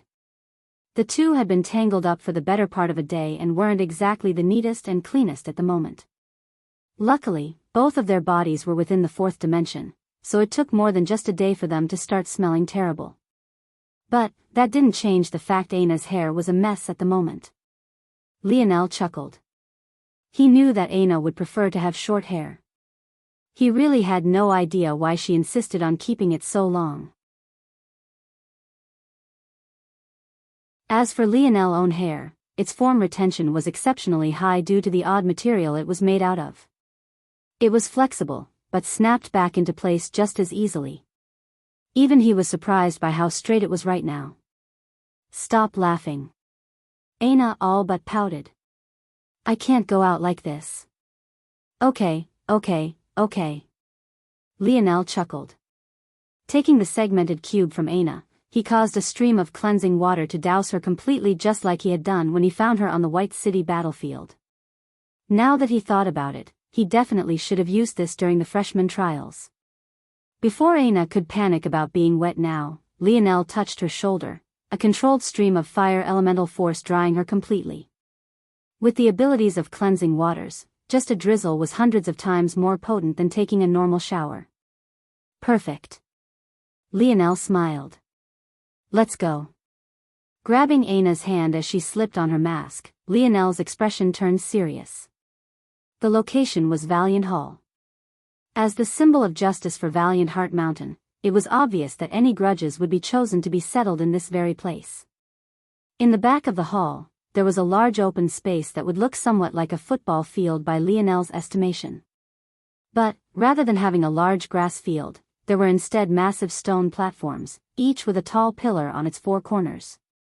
At that moment, flocks of people were swarming in, whispering among themselves.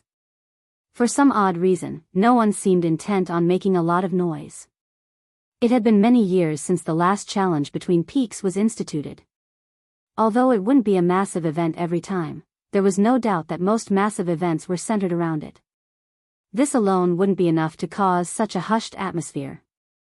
The truth was that the root cause lay in what standing one had to have to call such a meeting in the first place. How could a normal individual mandate the appearance of everyone in the organization? Who was able to do this was an existence the vast majority here couldn't afford to offend. After entering the arena, everyone split into 7 streams. The seats in the stands around the massive structure was also split into 7 seating sections, each separated by a wide set of steps. Each and every one of these sections represented a different peak, each with thousands of students of their own. It was at this moment that Lionel and Aina appeared amongst the stream of people hand in hand. Rather than heading toward the Hero Peak seating arrangements, Aina chose to sit on the ground floor with Lionel along with all the other freshmen. As more people streamed in, the more quiet the place seemed to become.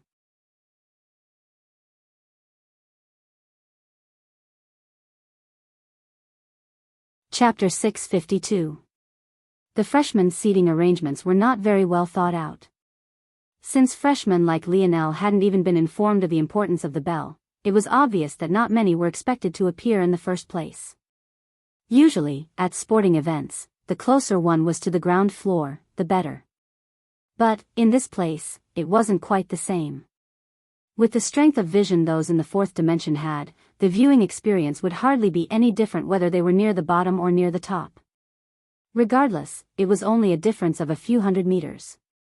Thanks to this difference in foundation, those with more strength preferred to sit higher, looking down on those beneath them. This was especially so for the seating arrangement set aside from Founding Peak, the Peak of Elders. Whereas every other peak gained a large somewhat cone-shaped seating section, Founding Peak was the only section that didn't have a range of seats from the absolute closest to the absolute furthest. Rather, the entire bottom section of their seating arrangements were outfitted with stone slabs, leaving just a small section at the very top for sitting. As a result, Founding Peak only had 5 rows of seats as opposed to the almost 100 every other seating section had.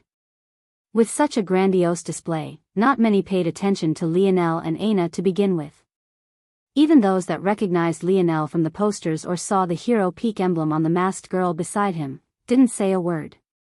This wasn't the situation for them to be poking their nose into the matters of others. No one wanted to be the person who caused a scene right now. The Hero Peak stands had a haughtiness about them the other peaks simply didn't. When one became used to standing at the top, this could only be expected. By now, the pride of the Hero Peak students had sunk into their very bones. Nearer the top of their seating section, the leg room increased and the chairs became more luxurious. On the second highest row, one could find a group of old-timers. These were peak-specific elders and they were usually tasked with making sure the peaks themselves didn't get too out of order.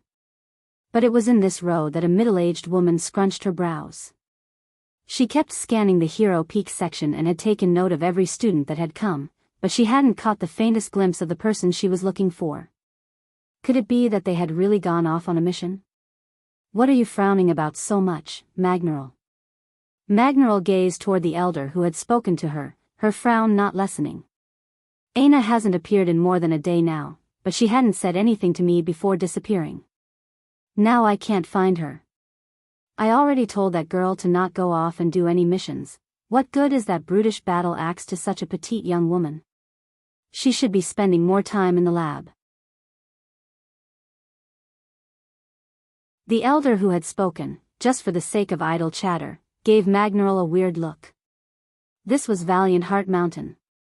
They weren't known for their secondary professions. If not for this, their top force crafter would at least be tier 1 of the 5th dimension.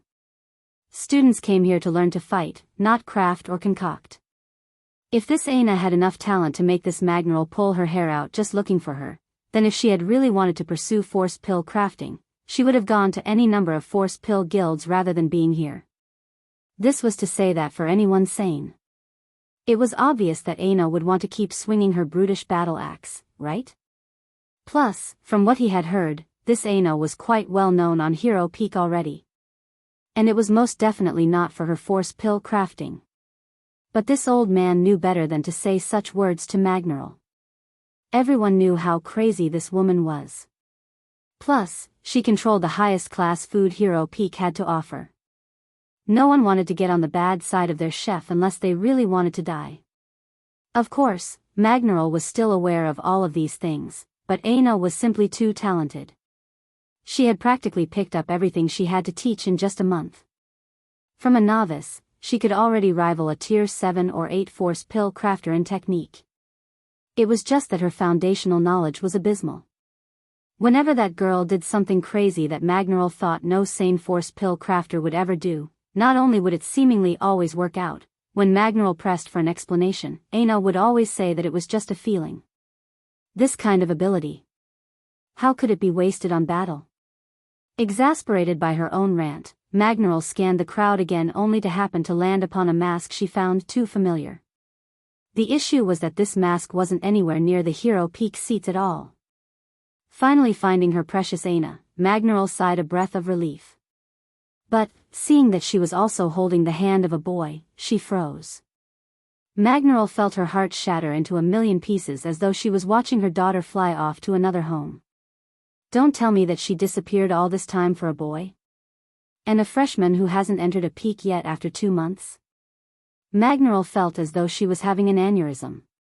But, not only did she also not have the guts to cause a scene here despite her elder status, it was then that the stone slabs beneath the founding peak seating section began to shift. A hushed quiet fell over the whole arena. Soon, the rumbling movement of the stone came to a pause, revealing a platform. On this platform sat a podium that a few figures slowly walked out of the darkness to approach. Lionel's eyes narrowed. There were 2 individuals there, one of which he recognized with ease. Hephaestus. His long arms, his terrible posture, his impossibly shredded body, even down to his toothy grin. Lionel recognized it all. Hero Peak? What were they doing?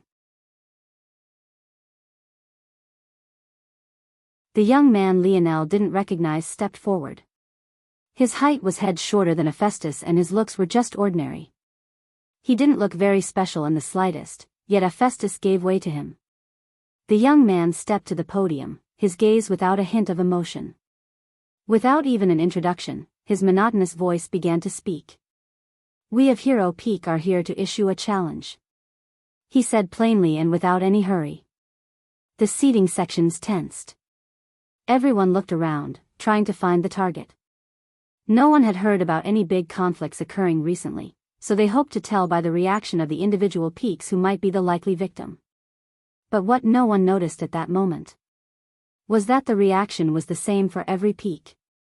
It was then that the plain young man spoke words that seemed to hollow out the arena. "We hereby challenge Valiant Hall for all their wrongdoings. They no longer deserve their throne as peacekeepers of Valiant Heart Mountain and should be demoted back to a peak."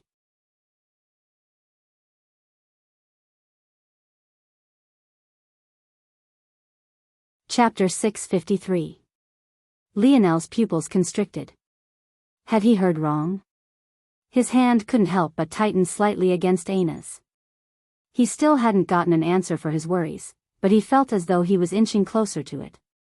Lionel didn't quite understand why he cared or why he had a sinking feeling to begin with. Valiant Hall didn't mean much of anything to him. No one he really cared about was a part of it. In fact, he had only interacted with 2 members. One was Sale, who he had a bit of a complicated relationship with. After he dealt with their misunderstanding, he didn't hate her, but he also didn't have strong feelings toward her either. At best, they were just acquaintances who got off on the wrong foot. The other was Jerson. Though he hadn't seen him since their battle, that could be considered to be a negative relationship. This was all to say that Lionel shouldn't care about what happened to Valiant Hall in the slightest.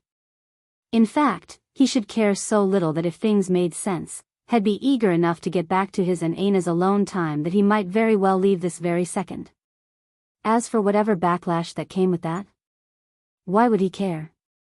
All of this was only one aspect of these matters. The other aspect was something that seemed even more difficult to wrap his head around. Demoting Valiant Hall to a peak. How?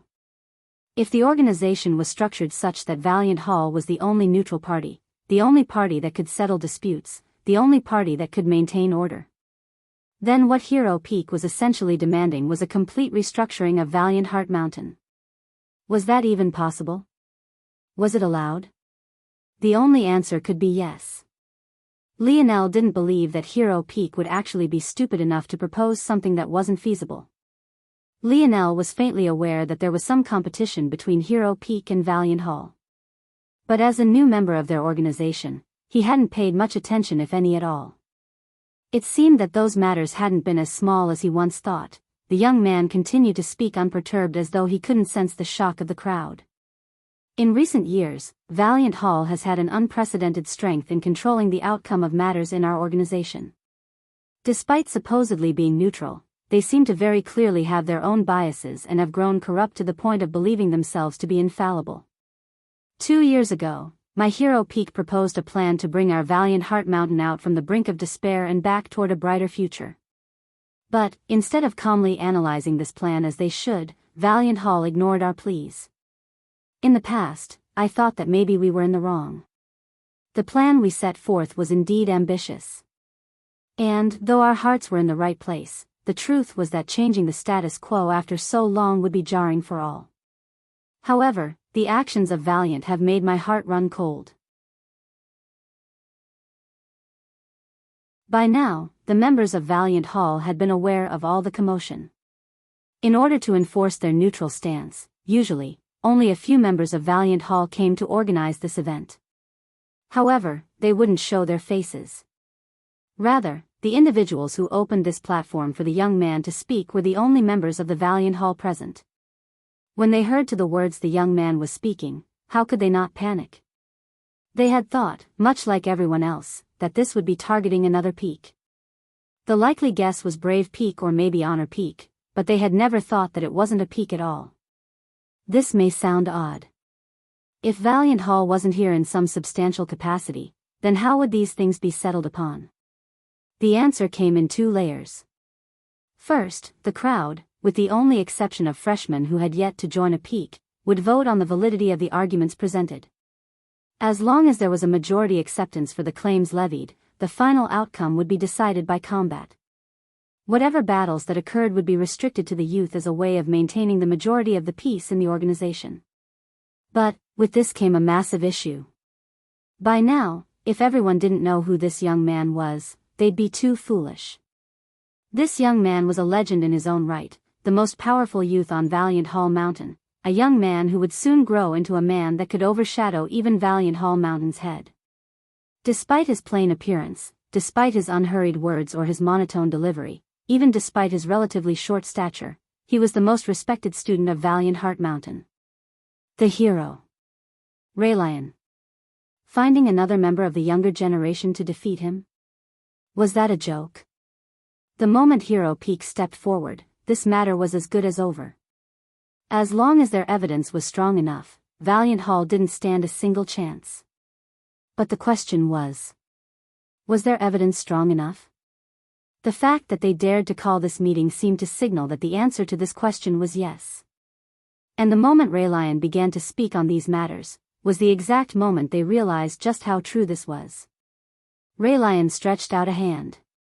Understanding his meaning, Hephaestus immediately handed over a scroll. Unfurling it without much fanfare, Raylian allowed the end of the scroll to clatter against the ground. His actions seemed unhurried and without theatrics, but anyone who understood anything about human psychology could realize just how terrifying this Raylian was. Lionel didn't notice it, but Aina definitely did. His gaze only grew colder and colder, not moving from Raylian from start to finish. At that moment it was hard to tell exactly what Lionel was thinking of.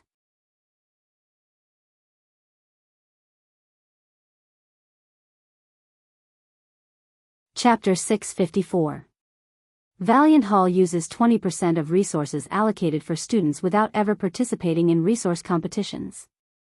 Valiant Hall has exactly 793 cases of corruption in just this past half year alone since we began to track. Case 1, Student Adderall, guilty of embezzling merit points. Case 2, Student Zyron, guilty of embezzling merit points. Case 3, Student Feanor, guilty of embezzling merit points. Case 7, Student Ren, guilty of exchanging merit points for favors. Case 8, Student Enkes, guilty of exchanging merit points for favors. Case 11, Student Morgo, guilty of exchanging merit points in exchange for sexual favors. Like a monotonous drone, Raylian began to list all the instances of the past half year. The stories were packed with such detail that one found it difficult to believe that they were fake. Things were only made worse by the fact these individuals of Valiant Hall weren't present to defend themselves. Things only continued to become more and more oppressive the more time Raylian spent speaking. It seemed that he had done things on purpose, placing the most benign crimes ahead of the quickly worsening ones. Explanations of exploitation, theft, and even sexual assault and violence were described in vivid detail, leaving many sitting in a state of half being at a loss and another half truly uncomfortable. Case 22, Student Sailor, guilty of. Case 31, Student Kiers, guilty of. Case 47, Teacher. The moment Raylian said the word teacher, the entire arena seemed to have deflated. It wasn't the kind of deflation one might experience from a waning balloon, but rather the kind that one would experience the second after a bomb dropped. The kind of deflation where the world lost its sound, color, and feel before a blinding light and a cacophonic boom assaulted the senses. Up until this point, Raylian mentioned no one but students. Though these matters were serious, especially since many of them were in high positions, it felt as though this matter could still be dealt with easily. At the very least, if it was only the young that were corrupt, things would be easier to handle. But the moment Raylian said otherwise, it felt as though the whole world came to a grinding halt. Arnla, guilty of skipping out on private tutoring and stealing the merit points of students for nothing in return. Case 48, Student Nige, guilty of. Case 49, Student Rill, guilty of. Case 50, Teacher Ven, guilty of. There was no respite. The names of teachers, famous ones even, began to be named one after another. It was a relentless onslaught of detailed stories spoken in a voice that couldn't have been less lively. But that only made it all the more grating on the soul. Case 102, Teacher Ludger, guilty of. Raylion's words were endless. By the time he reached higher into the triple digits, many began to realize that some names were appearing more and more often. Whereas in the beginning one might appear just a single time, the worse the crimes became, the more it seemed as though the same people were committing them. Case 239, Student Lancerin, guilty of posting fraudulent missions for enriching himself. Case 243, Student Lancerin, guilty of. Case 331, Teacher Dyryn, guilty of using disciples for labor without teaching appropriately in response. Case 334, Teacher Dyryn, guilty of. Case 549, Teacher Pool. Case 561, Teacher Pool. Case 792, Teacher Ingson, guilty of selling Valiant Hall's inventory to the merchants. His actions were learned of by one of his students, resulting in her rape and subsequent death. Case 793, Teacher Ingson, guilty of gross negligence. In a campaign against our sworn enemy, the Oryx tribe, his decisions led to the death of 14 geniuses of our valiant Heart Mountain. The only survivor has been bribed into silence and has suffered through untold humiliation. Sale liars. Lionel's gaze, by now, was boring holes into Raylion. This only became worse after he heard Sale's name. He didn't care for the woman, but that didn't mean he wanted to hear her name in this context. Even if what Raylion said was true, weaponizing the names of victims in this way was simply gross beyond recourse. Raylion calmly rolled up his scroll, taking his time as though he didn't have a care in the world. By this point, there were numerous members of Valiant Hall who had stormed into the arena. But, without a place for them to sit, they could only stand on the dueling platforms, their gazes alight with fury as they stared at Raylion. Amongst them, there was a familiar figure in Sale. Her aura was so heavy that a wide space had been carved out around her. Everyone knew that if there was going to be a battle, she would be the one to fight. But at that moment, it seemed it took everything within her not to rip Raylion limb from limb at this very moment. I've listed out many names. By now, they've likely become jumbled in your minds to the point that their crimes are meaningless.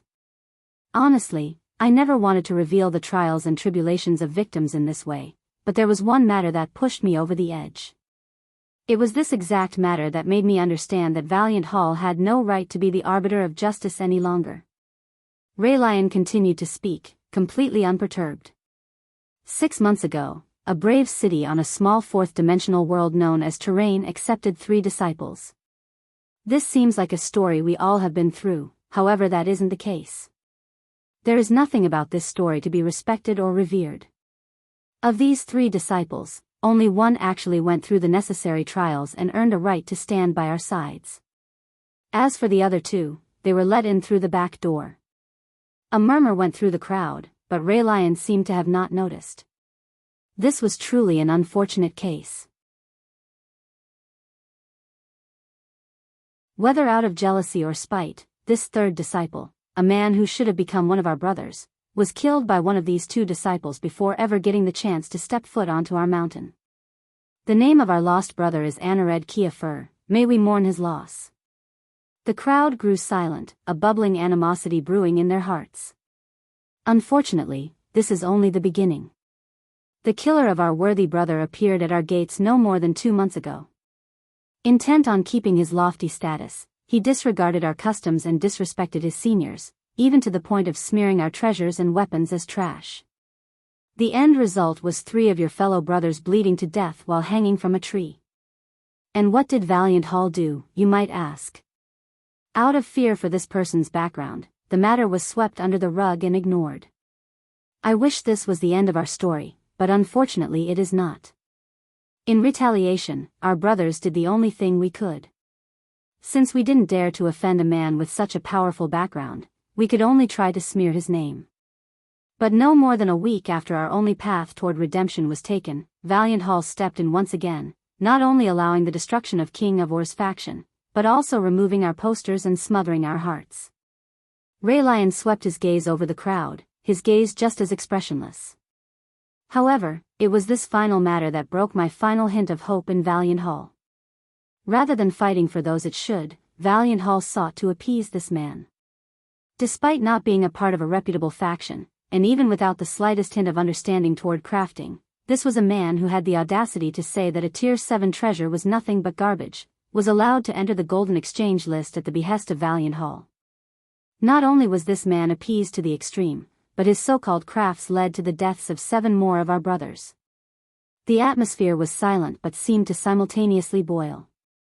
By now, even Sail's momentum seemed to have lost its sails, her rage feeling as though a bucket of cold water had been poured over it. I will not say the name of this man. Some of you know of him, some of you don't. But, his name is one I feel too much disgust to speak with my own lips. I can only say that the tyranny of Valiant Hall will come to an end this day. I, Raylion Ranlith, will not stand for it. Raylion finished and stepped from the podium, his expression just as calm and unhurried.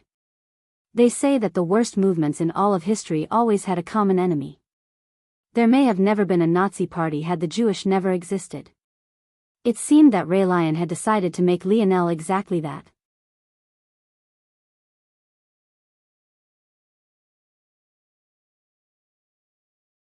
Chapter 655.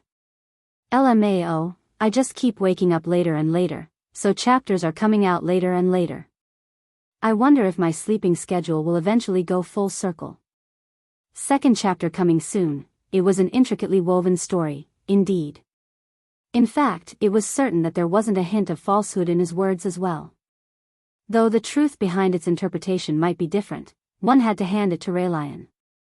He didn't step outside of his bounds to stretch the facts even by a small measure.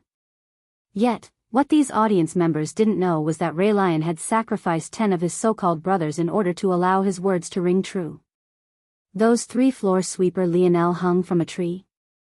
The force art he drew around them to keep people away would last a few weeks at best. Fourth-dimensional existences could easily last that long without sleep, let alone food or water. Beyond that, their injuries shouldn't have been severe enough to cause their deaths either, or else Lionel wouldn't have left them there. It was no wonder Lionel didn't hear anything about those 3 after the initial instance. Hero Peak had already decided to make them a part of this plot from the very beginning. Then there were the 7 who supposedly died from Lionel's crafts. Lionel didn't know anything about this, but did that matter?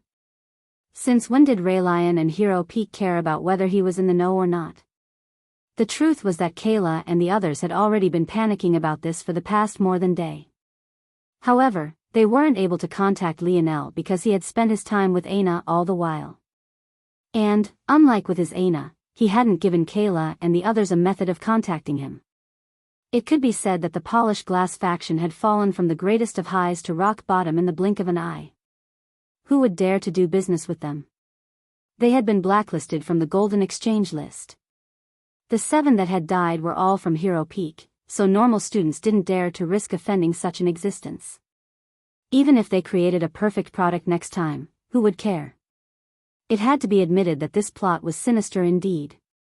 Maybe the most infuriating part was that the target wasn't even Lionel, he just happened to be a useful catalyst. Humans tended to grow desensitized to things quickly. Hearing about millions dying across the world would never be as impactful as watching one person being murdered right in front of you. This was the truth of human psychology. Raylion didn't need Lionel's story. Without it, he would still have more than enough evidence to take Valiant Hall down and implement the changes to Valiant Heart Mountain he had always wanted to see.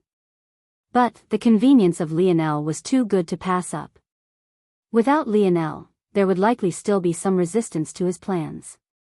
But, with a public enemy to point to every time, a dark example of what could have been, molding the people to his will would be much easier. At that moment, Aina was seething with rage. A bloodthirsty aura hung around her, almost forming a crimson fog dotted with blackness. However, just as she moved to stand, she found Lionel lightly pulling her back. Aina looked back, only to find Lionel looking toward her with a light smile. There was no anger on his face, no coldness. In fact, he looked toward Aina with the same loving gaze he always gave her. It was as though these matters had nothing to do with him in the slightest. Lionel wasn't a meathead who flew into a rage at every slight. If Hephaestus and the others believed this, Lionel could only say that they weren't as intelligent as he thought that they were. Anyone who believed this, for that matter, was nothing but wrong. What could make Lionel lose control were only matters related to his Aina and his mother. In fact, even if one insulted his father, he might not even get angry. It was more likely that he'd burst into a fit of laughter as opposed to anything else. With all the trauma that old man had given him in his life, he deserved some harsh words thrown at his back. By now, Lionel only used the dictionary when he absolutely had to. He kept running into his father's practical jokes. Plus, he was tired of being called Seed and hearing about how great Father Overlord was. It was a pain in the ass. But, Raylion hardly mentioned Aina, likely because he couldn't afford to disparage a member of his peak at such a sensitive time. And, obviously, he hadn't mentioned his mother either. One might think that Raylion's biggest mistake was provoking Lionel and making him out to be an enemy. But, this wasn't true. His biggest mistake was provoking Lionel and making him into an enemy. Without first enraging him. Facing a calm Lionel with a level head?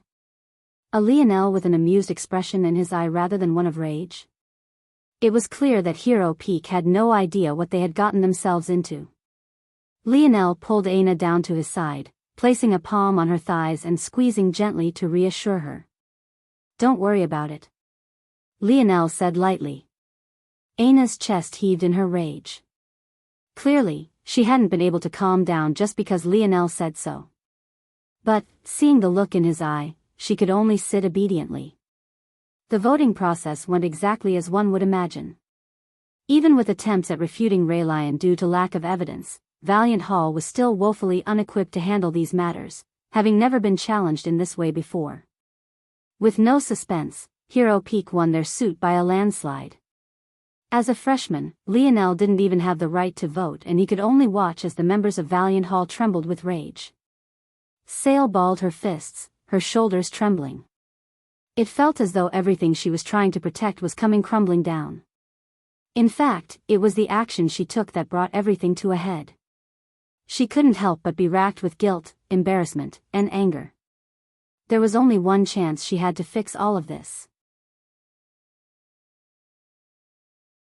"Raylion, get down here," she roared, her aura causing whipping winds to slash across the stone platform.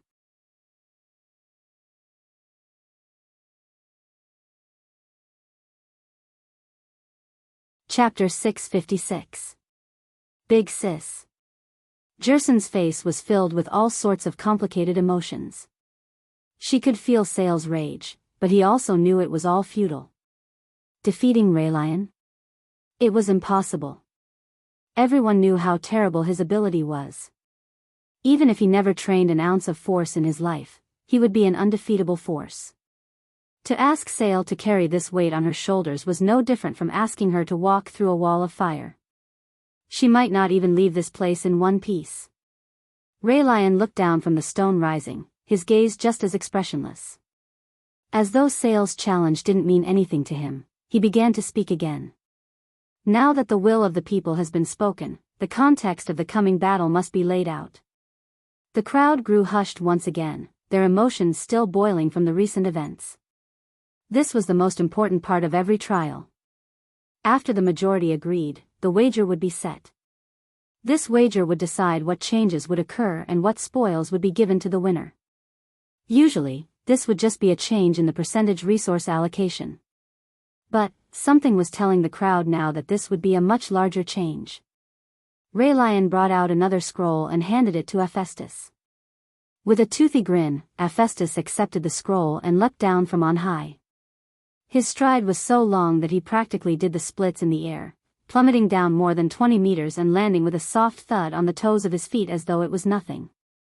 Hephaestus cracked his neck, standing amidst the ground of Valiant Hall members without a care in the world. It was as though he didn't fear them lashing out at all. "Well? Aren't you all going to scram? I have a battle to fight," Hephaestus said with a wide, toothy yawn. If everyone didn't understand what was happening by now, they'd be fools. Rather than stepping forward himself, Raylion had actually sent Hephaestus to battle in his stead. This sort of nonchalance. Sale's chest was steaming pile of rage by this point, but she could only watch as the valiant hall crowd parted for Hephaestus to walk through them. With light toss, Hephaestus threw the scroll into a bowl. Immediately afterward, it erupted into a pillar of flames, but he didn't react much to this. It seemed that he was already prepared for this outcome.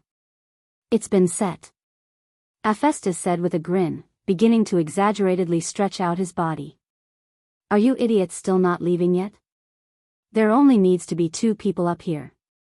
Hephaestus showed not the slightest hint of respect for the valiant hall members, forcing them to clear out even beneath their seething anger. "Are we really going to allow this?" Within the Founding Peak section, the elders had been watching the happenings without a word from start to finish. They had initially set up the Valiant Heart Mountain political system to allow competition between the youths, but they were certain that whatever changes Hero Peak had proposed with that scroll couldn't just be a matter of the younger generation. It would cause great, rippling tides to drown whatever semblance of their old teachings that remained. If the elders of the organization couldn't tell that all of this was a farce, then who would? Still, even now, while Sale and Hephaestus faced each other in a pending duel, of them stepped forward to do anything? Even the elder who spoke had never really expected an answer to his question. For years, they had done it the traditional way. But those traditional ways were exactly what put them on the brink of destruction. Valiant Heart Mountain seemed to be at peace right now, even to a point where they could leisurely have such bouts of internal strife, but the elders knew better. They were a wilting flower, prepared to collapse at any moment. Maybe in as little as 10 years, they wouldn't be able to hold their heads up high any longer. But Raylion was a beacon of hope. Even if his methods were underhanded and cruel, which part of the dimensional verse was clean? Maybe, before it was all too late, they should try everything they could. Who knows, maybe this new system would bring about a surprise for them. Maybe, with this new system, they'd be able to rise from the ashes and become something greater. Who knows if these elders were correct or not? But, what was true regardless was that an organization without courage would never get anywhere. Sale balled her fists, the air around her continuing to tremble. Hephaestus faced her with a cheeky grin, his back still bent over with terrible posture. But anyone with sharp senses could almost see the bestial aura forming around him. He looked like a beast pulling against its chain, the bars that locked him in just about to snap. It was the moment when his momentum reached its peak that he suddenly moved. His head fell toward the ground, his legs stretching out. His body seemed flexible in ways it shouldn't be, his movements far too agile to come from a human. A swirl of wind was left in his wake, an upsurge of air moving quickly as though in an attempt to fill the space he had just vacated. He appeared before Sale in the blink of an eye.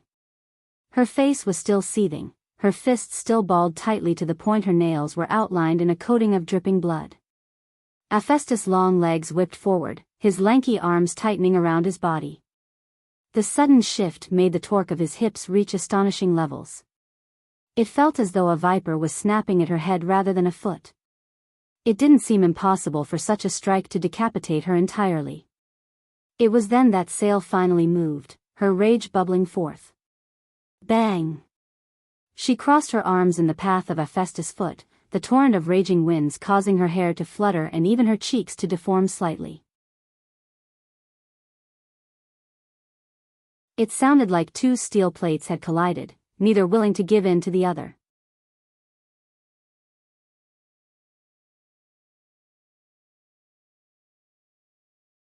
Chapter 657. Sale latched onto Hephaestus' leg, her eyes glowing with a dangerous light.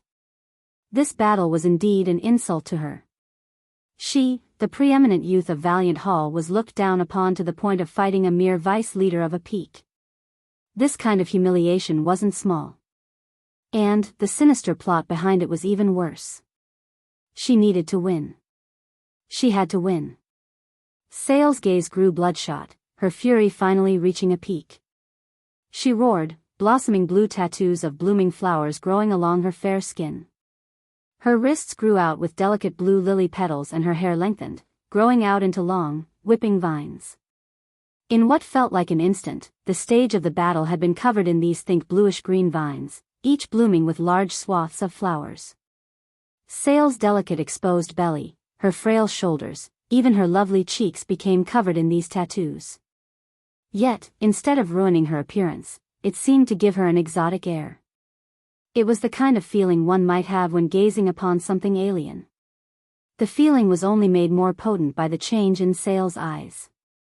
Her brown eyes became a bright blue, her irises morphing into the form of a six-petaled flower. Anyone who knew Sale knew that she was going all out. Sale's gaze glowed, her flower-petaled irises spinning one petal over. In that instant, a tattoo bloomed on Hephaestus' chest before he could put his leg away. Chuckling, Hephaestus finally pulled back, hopping through the network of vines and dodging their snapping whips as he touched the tattoo on his chest. Ho ho! How curious! Hephaestus felt that his body was slightly sluggish as though his force circulation had slowed. He suddenly ducked down, dodging a vine aimed for the back of his head. By the time he looked up, Sale was already before him again, her movements not affected by her obscenely long hair in the slightest. She threw out a punch, forcing Hephaestus to block with a knee. His chuckling grated on her ears. There was nothing she wanted more than to rip that smile off of his face. Oh, big-chested beauty. Your eyes seem a little strained after that. Sale didn't respond, her fists raining down. The petals that surrounded her wrists suddenly separated, forming a hovering crown of sharp blades around her knuckles. Hephaestus' pupils constricted. His back arched backward until his palms touched the ground. The muscles of his torso flexed and writhed, his feet kicking up toward Sale's chin. Rather than meeting delicate skin, though, he found a blockade of vines in his way. Unable to dodge, his booming kick was stopped in its track. The air vibrated wildly as they clashed. But this time, Hephaestus couldn't pull his leg free so easily. Vines wrapped around his ankle, lifting him up and into the air. At that moment, it was as though Sale was walking on air. The same petals that formed around her wrists formed around her ankles, anchoring her legs as they pierced into the ground. Using them to gather the momentum and foundation she needed, Sale's arms flexed, her back pulsing with strength as she sent a punch toward the dangling Hephaestus. Hee, how interesting. Hanging upside down, Hephaestus seemed as though he was still able to react perfectly. His palms flipped over, causing two daggers to appear. Each was 3/4 of a foot long, shimmering beneath the setting sun. Clang! Clang! Clang! The daggers and Sale's blade-like petals crossed, her fists' endless barrage being met and countered by Hephaestus instantly. At that moment, Sale's irises rotated by another petal, causing another flower tattoo to bloom on Hephaestus' body. In that small instant of time, Hephaestus' body slowed by another measure. He mistimed his block, Sale's fists shooting by his guard and ripping toward his chest. Hephaestus reacted as quickly as he could, flexing the muscle-dense tapestry that was his torso to swing himself to the side. But Sale's vines weren't stationary. Her gaze seemed to be able to counter everything, her sight seeing through Hephaestus' intentions with ease. In the instant Hephaestus wanted to swing, Sale's vines countered his weight, resulting in him staying in place. Poochie! The blue blades hovering around Sale's fists shot through Hephaestus' chest, piercing toward his heart. Her fury didn't seem to be satiated in the slightest. She wanted to watch her fists tear a hole through his body, to feel his blood running down her forearm. Valiant Heart Mountain meant too many things to Sale.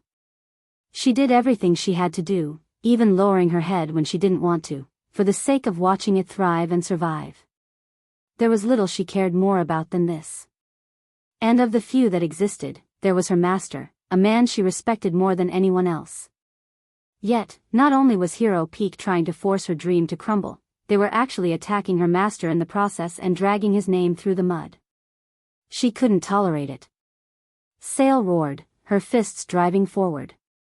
Her stance sunk downward, the petals around her ankles anchoring her into the ground as she pushed with all her might, the veins in her eyes practically bursting apart into a sea of red.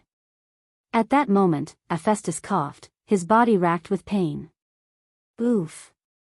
Are you trying to kill me, big-chested beauty? Sale's pupils constricted. She found her petal blades were stuck, not because Hephaestus had caught her arm, but rather because she couldn't seem to slice through the bones of his rib cage. Taking advantage of Sail's shock, Hephaestus spun, rapidly slicing apart the vines around his ankle and landing nimbly to avoid the vines that covered the ground. He looked down at his chest, watching the blood trickle down the blue tattoo that now covered it. He looked back up and grinned, licking his lips. But all Sail saw were the vertical slits his pupils became.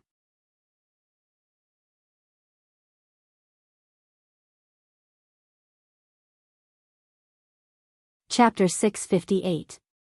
Your ability isn't bad, big-chested beauty. Did we strike a nerve? Sail's ability wasn't one that was publicly known. It was often difficult to tell what a person's ability was unless it was far too outside the norm.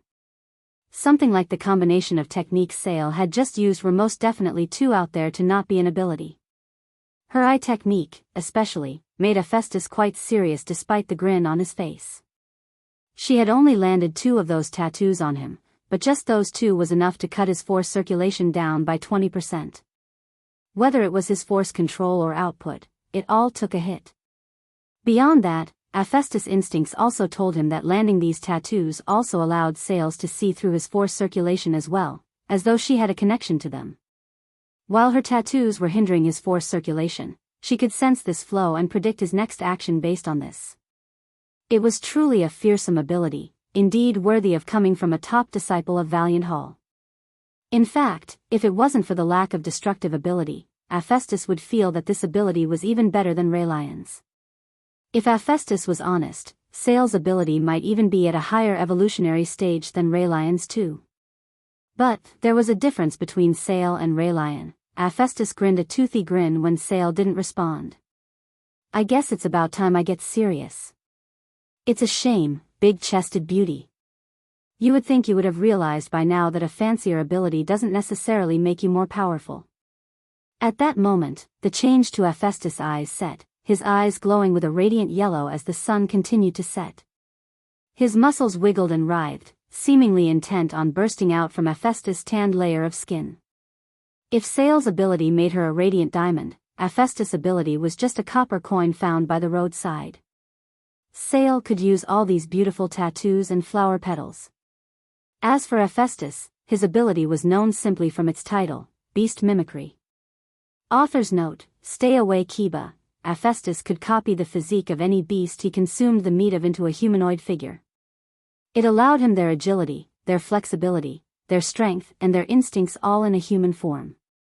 Of course, he could do this with beasts only powerful to a certain limit. Or, rather, the more powerful the beast, the more of its meat he would need.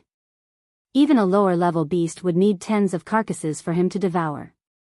However, even though Hephaestus could do so with any beast, he didn't. Rather, there was just one beast he liked to consume. One of the most powerful beasts of Valiant Heart Mountain. The black-patterned jaguar. Hephaestus' canines grew, his body crouching. Sail's pupils constricted. Bang! The ground beneath Hephaestus' feet cracked, the wind pressure of his sudden movement blowing the vines that had been near his feet away. In a flash, he appeared before Sail. With quick reactions, Sail countered the punch of his dagger, aiming for his head. She didn't block in the slightest. She directly pitted her determination against Hephaestus as though she couldn't sense the blade striking toward her liver. However, Hephaestus was dauntless.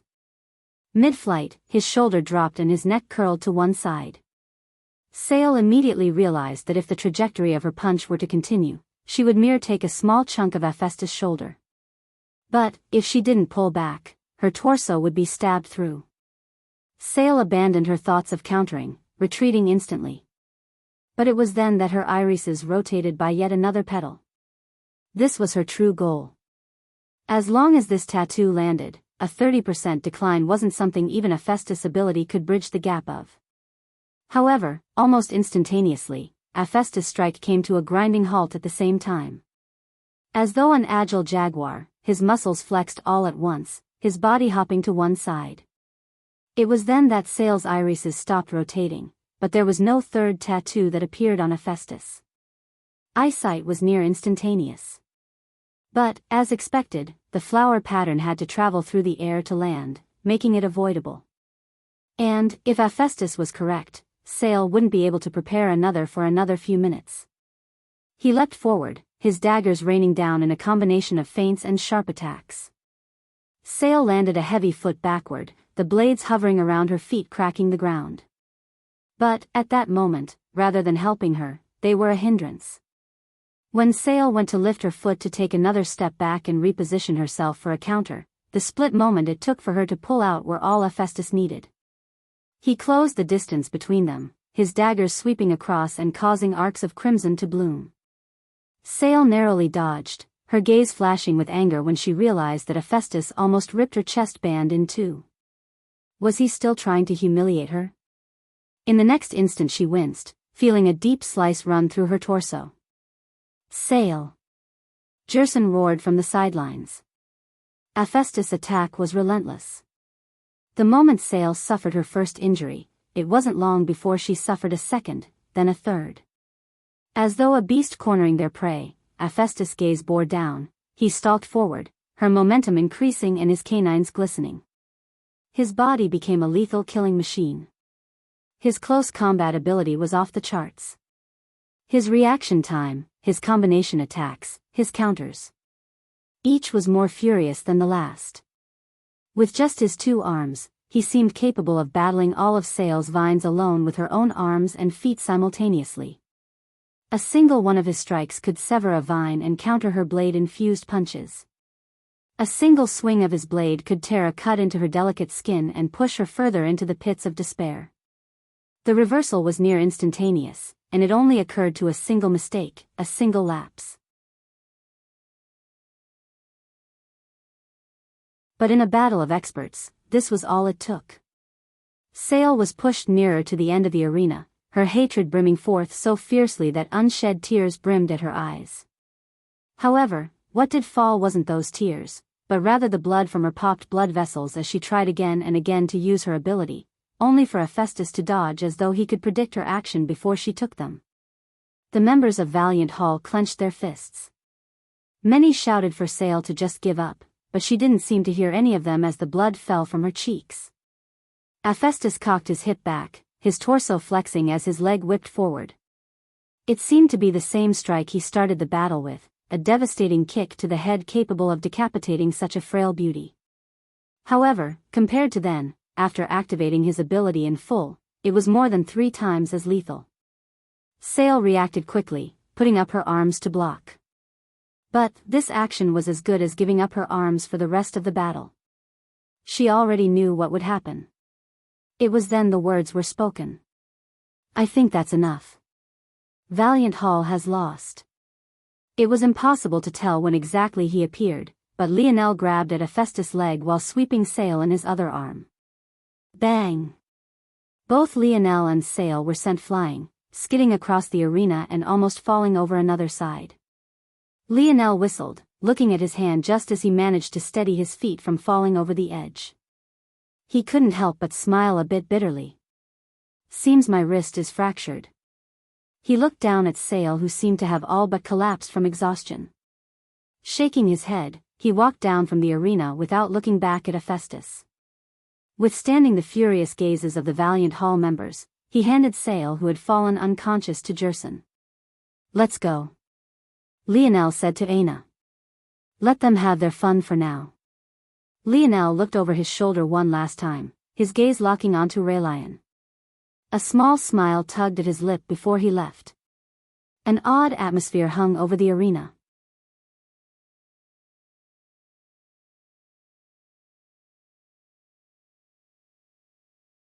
Chapter 659. Those in the arena found it difficult to wrap their heads around what had just happened. They had all thought that some knight in shining armor was planning on swooping in, yet after saving Sale, this mysterious person hadn't done anything else. No one was sure how this person appeared, or how they even managed to stop Hephaestus' furious kick without suffering severely for it. It was as though he had simply teleported to the location. Of course, there were some who made the connection between this mysterious person and the posters that had been recently taken down. By extension, they also realized that it was this young man who was meant to be considered their public enemy at the moment. But this only made things more confusing. On the surface, it made sense. Since Valiant Hall and this young man were in cahoots from the very beginning, didn't it make sense for him to save Sale? But, on a deeper level, this was pure nonsense. Ray Lion had painted a much different picture. The narrative he had formed wasn't one of mutual interest, but rather one of a man with a powerful background preying on the corruption of Valiant Hall. If this latter story was the truth, would the arrogant young master described ever care to save anyone useless to him? In fact, shouldn't he be raging about since his name being swept through the mud? The odd shift in the atmosphere occurred without a single word being exchanged. But, what was done was done. The moment Sale was unable to battle, Hero Peak had already won, and the changes they wanted to implement to Valiant Heart Mountain would soon rule all of their lives. Yet, in the moment he should have been basking in his victory, Ray Lion's expressionless gaze flickered. Only the well-learned, thoughtful, and intelligent would be able to reach the second layer of analysis needed to understand the underlying oddity of Lionel's actions. The vast majority of people were not this and still felt that Lionel had acted because he was allied with Valiant Hall. But the support of such people was meaningless to Ray Lion. Such fools who could be so easily swayed could just as easily be swayed in a new direction tomorrow. Even as the first to leave the arena, allowing them to walk through the empty streets of the city, Aina was still fuming. Though her enraged expression was hidden beneath her mask, Lionel still thought that it would be boundlessly adorable. "There's no need to waste your emotions on them," Lionel said with a chuckle. Still, in thanks for his efforts, he received a glare in return. Aina wasn't wrong to feel this way. Lionel always saw blood when someone poked at Aina, yet now he was telling her to not feel enraged for the vice versa. He was definitely being a hypocrite. Still, Lionel continued to chuckle. He really didn't care about this very much. In fact, he was almost happy it happened. He found this to be much more interesting. He could even see a quicker path toward curing Aina now. How could he not be happy? Seeing that Aina was still upset, though, Lionel sighed. What I did at the end was really the most I could do under those circumstances. Proving my strength or displaying my force-crafting ability wouldn't have been as impactful as you think. In the story he painted of me, the Ray Lion guy implicitly acknowledged my prowess. How can someone who is weak kill 3 Hero Peak members and destroy King of Or's faction? What infuriated the people most was my sense of superiority, so how would proving my superiority all the more help me? It would at most be short-term satisfaction that could easily be spun on its head, especially since I had no legal pathway to participate in these matters. Aina bit her lip beneath her mask, knowing that Lionel was correct. Had Lionel been a part of Valiant Hall, things might have been different. In the worst case, he could just battle Hephaestus personally, even though he had apparently underestimated the strength of this vice leader. None of these are reasons to be smiling, Aina finally said. How could I not be smiling? They're about to give me exactly what I want the most. Lionel grinned. Aina looked up toward the side of Lionel's face in confusion. Think about it, Hero Peak has already effectively been the ruler of the peaks for a long time now. They control 20% of the resources just like Valiant Hall does, and no one can challenge their position due to their apparently undefeatable leader. With their strength, they have the power to sway the politics of Valiant Heart Mountain any way they please. And those elders have apparently already decided on Ray Lion being their next head, so they're allowing him to do whatever he wants. Knowing all of this, what else could Hero Peak possibly want? Where is there more power for them to grasp? What could they do to claim more strength for themselves? Aina's eyes narrowed. Weaken the other peaks. Exactly. They don't care to take over Valiant Hall's position. What would that do for them? They already control much of everything without the forced label of having to be neutral. In that case, their goal is to break the balance and weaken their opposition, and the best way to do that is to abolish the peak system entirely. Aina's pupils constricted. Just snatching away more resources for Hero Peak wouldn't work. Ray Lion would just end up fueling the discontent of the more common talents of Valiant Hall. In that case, he has to snatch those resources away using an above-board manner. In order to stop the laymen from realizing what's happening right under their noses, Hell abolished the peak system, opening up Valiant Heart Mountain. In the old system, Hero Peak would always be capped at 20% of the resources. But, if there is no longer a Hero Peak, it becomes a free-for-all and suddenly that hard cap becomes much larger. Aina calmed, her irises flickering. He wants a place where the law of the jungle truly rules. Exactly. You don't have enough resources. You must be too weak. Why would you blame others for your own failures? Lionel said in a steady tone. But, why would I fear such an environment? At that moment, Lionel suddenly heard the sound of a sneer. You certainly talk a lot for a freshman without a peak.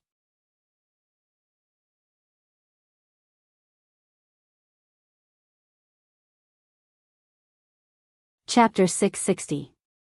Lionel didn't look very surprised when he looked up.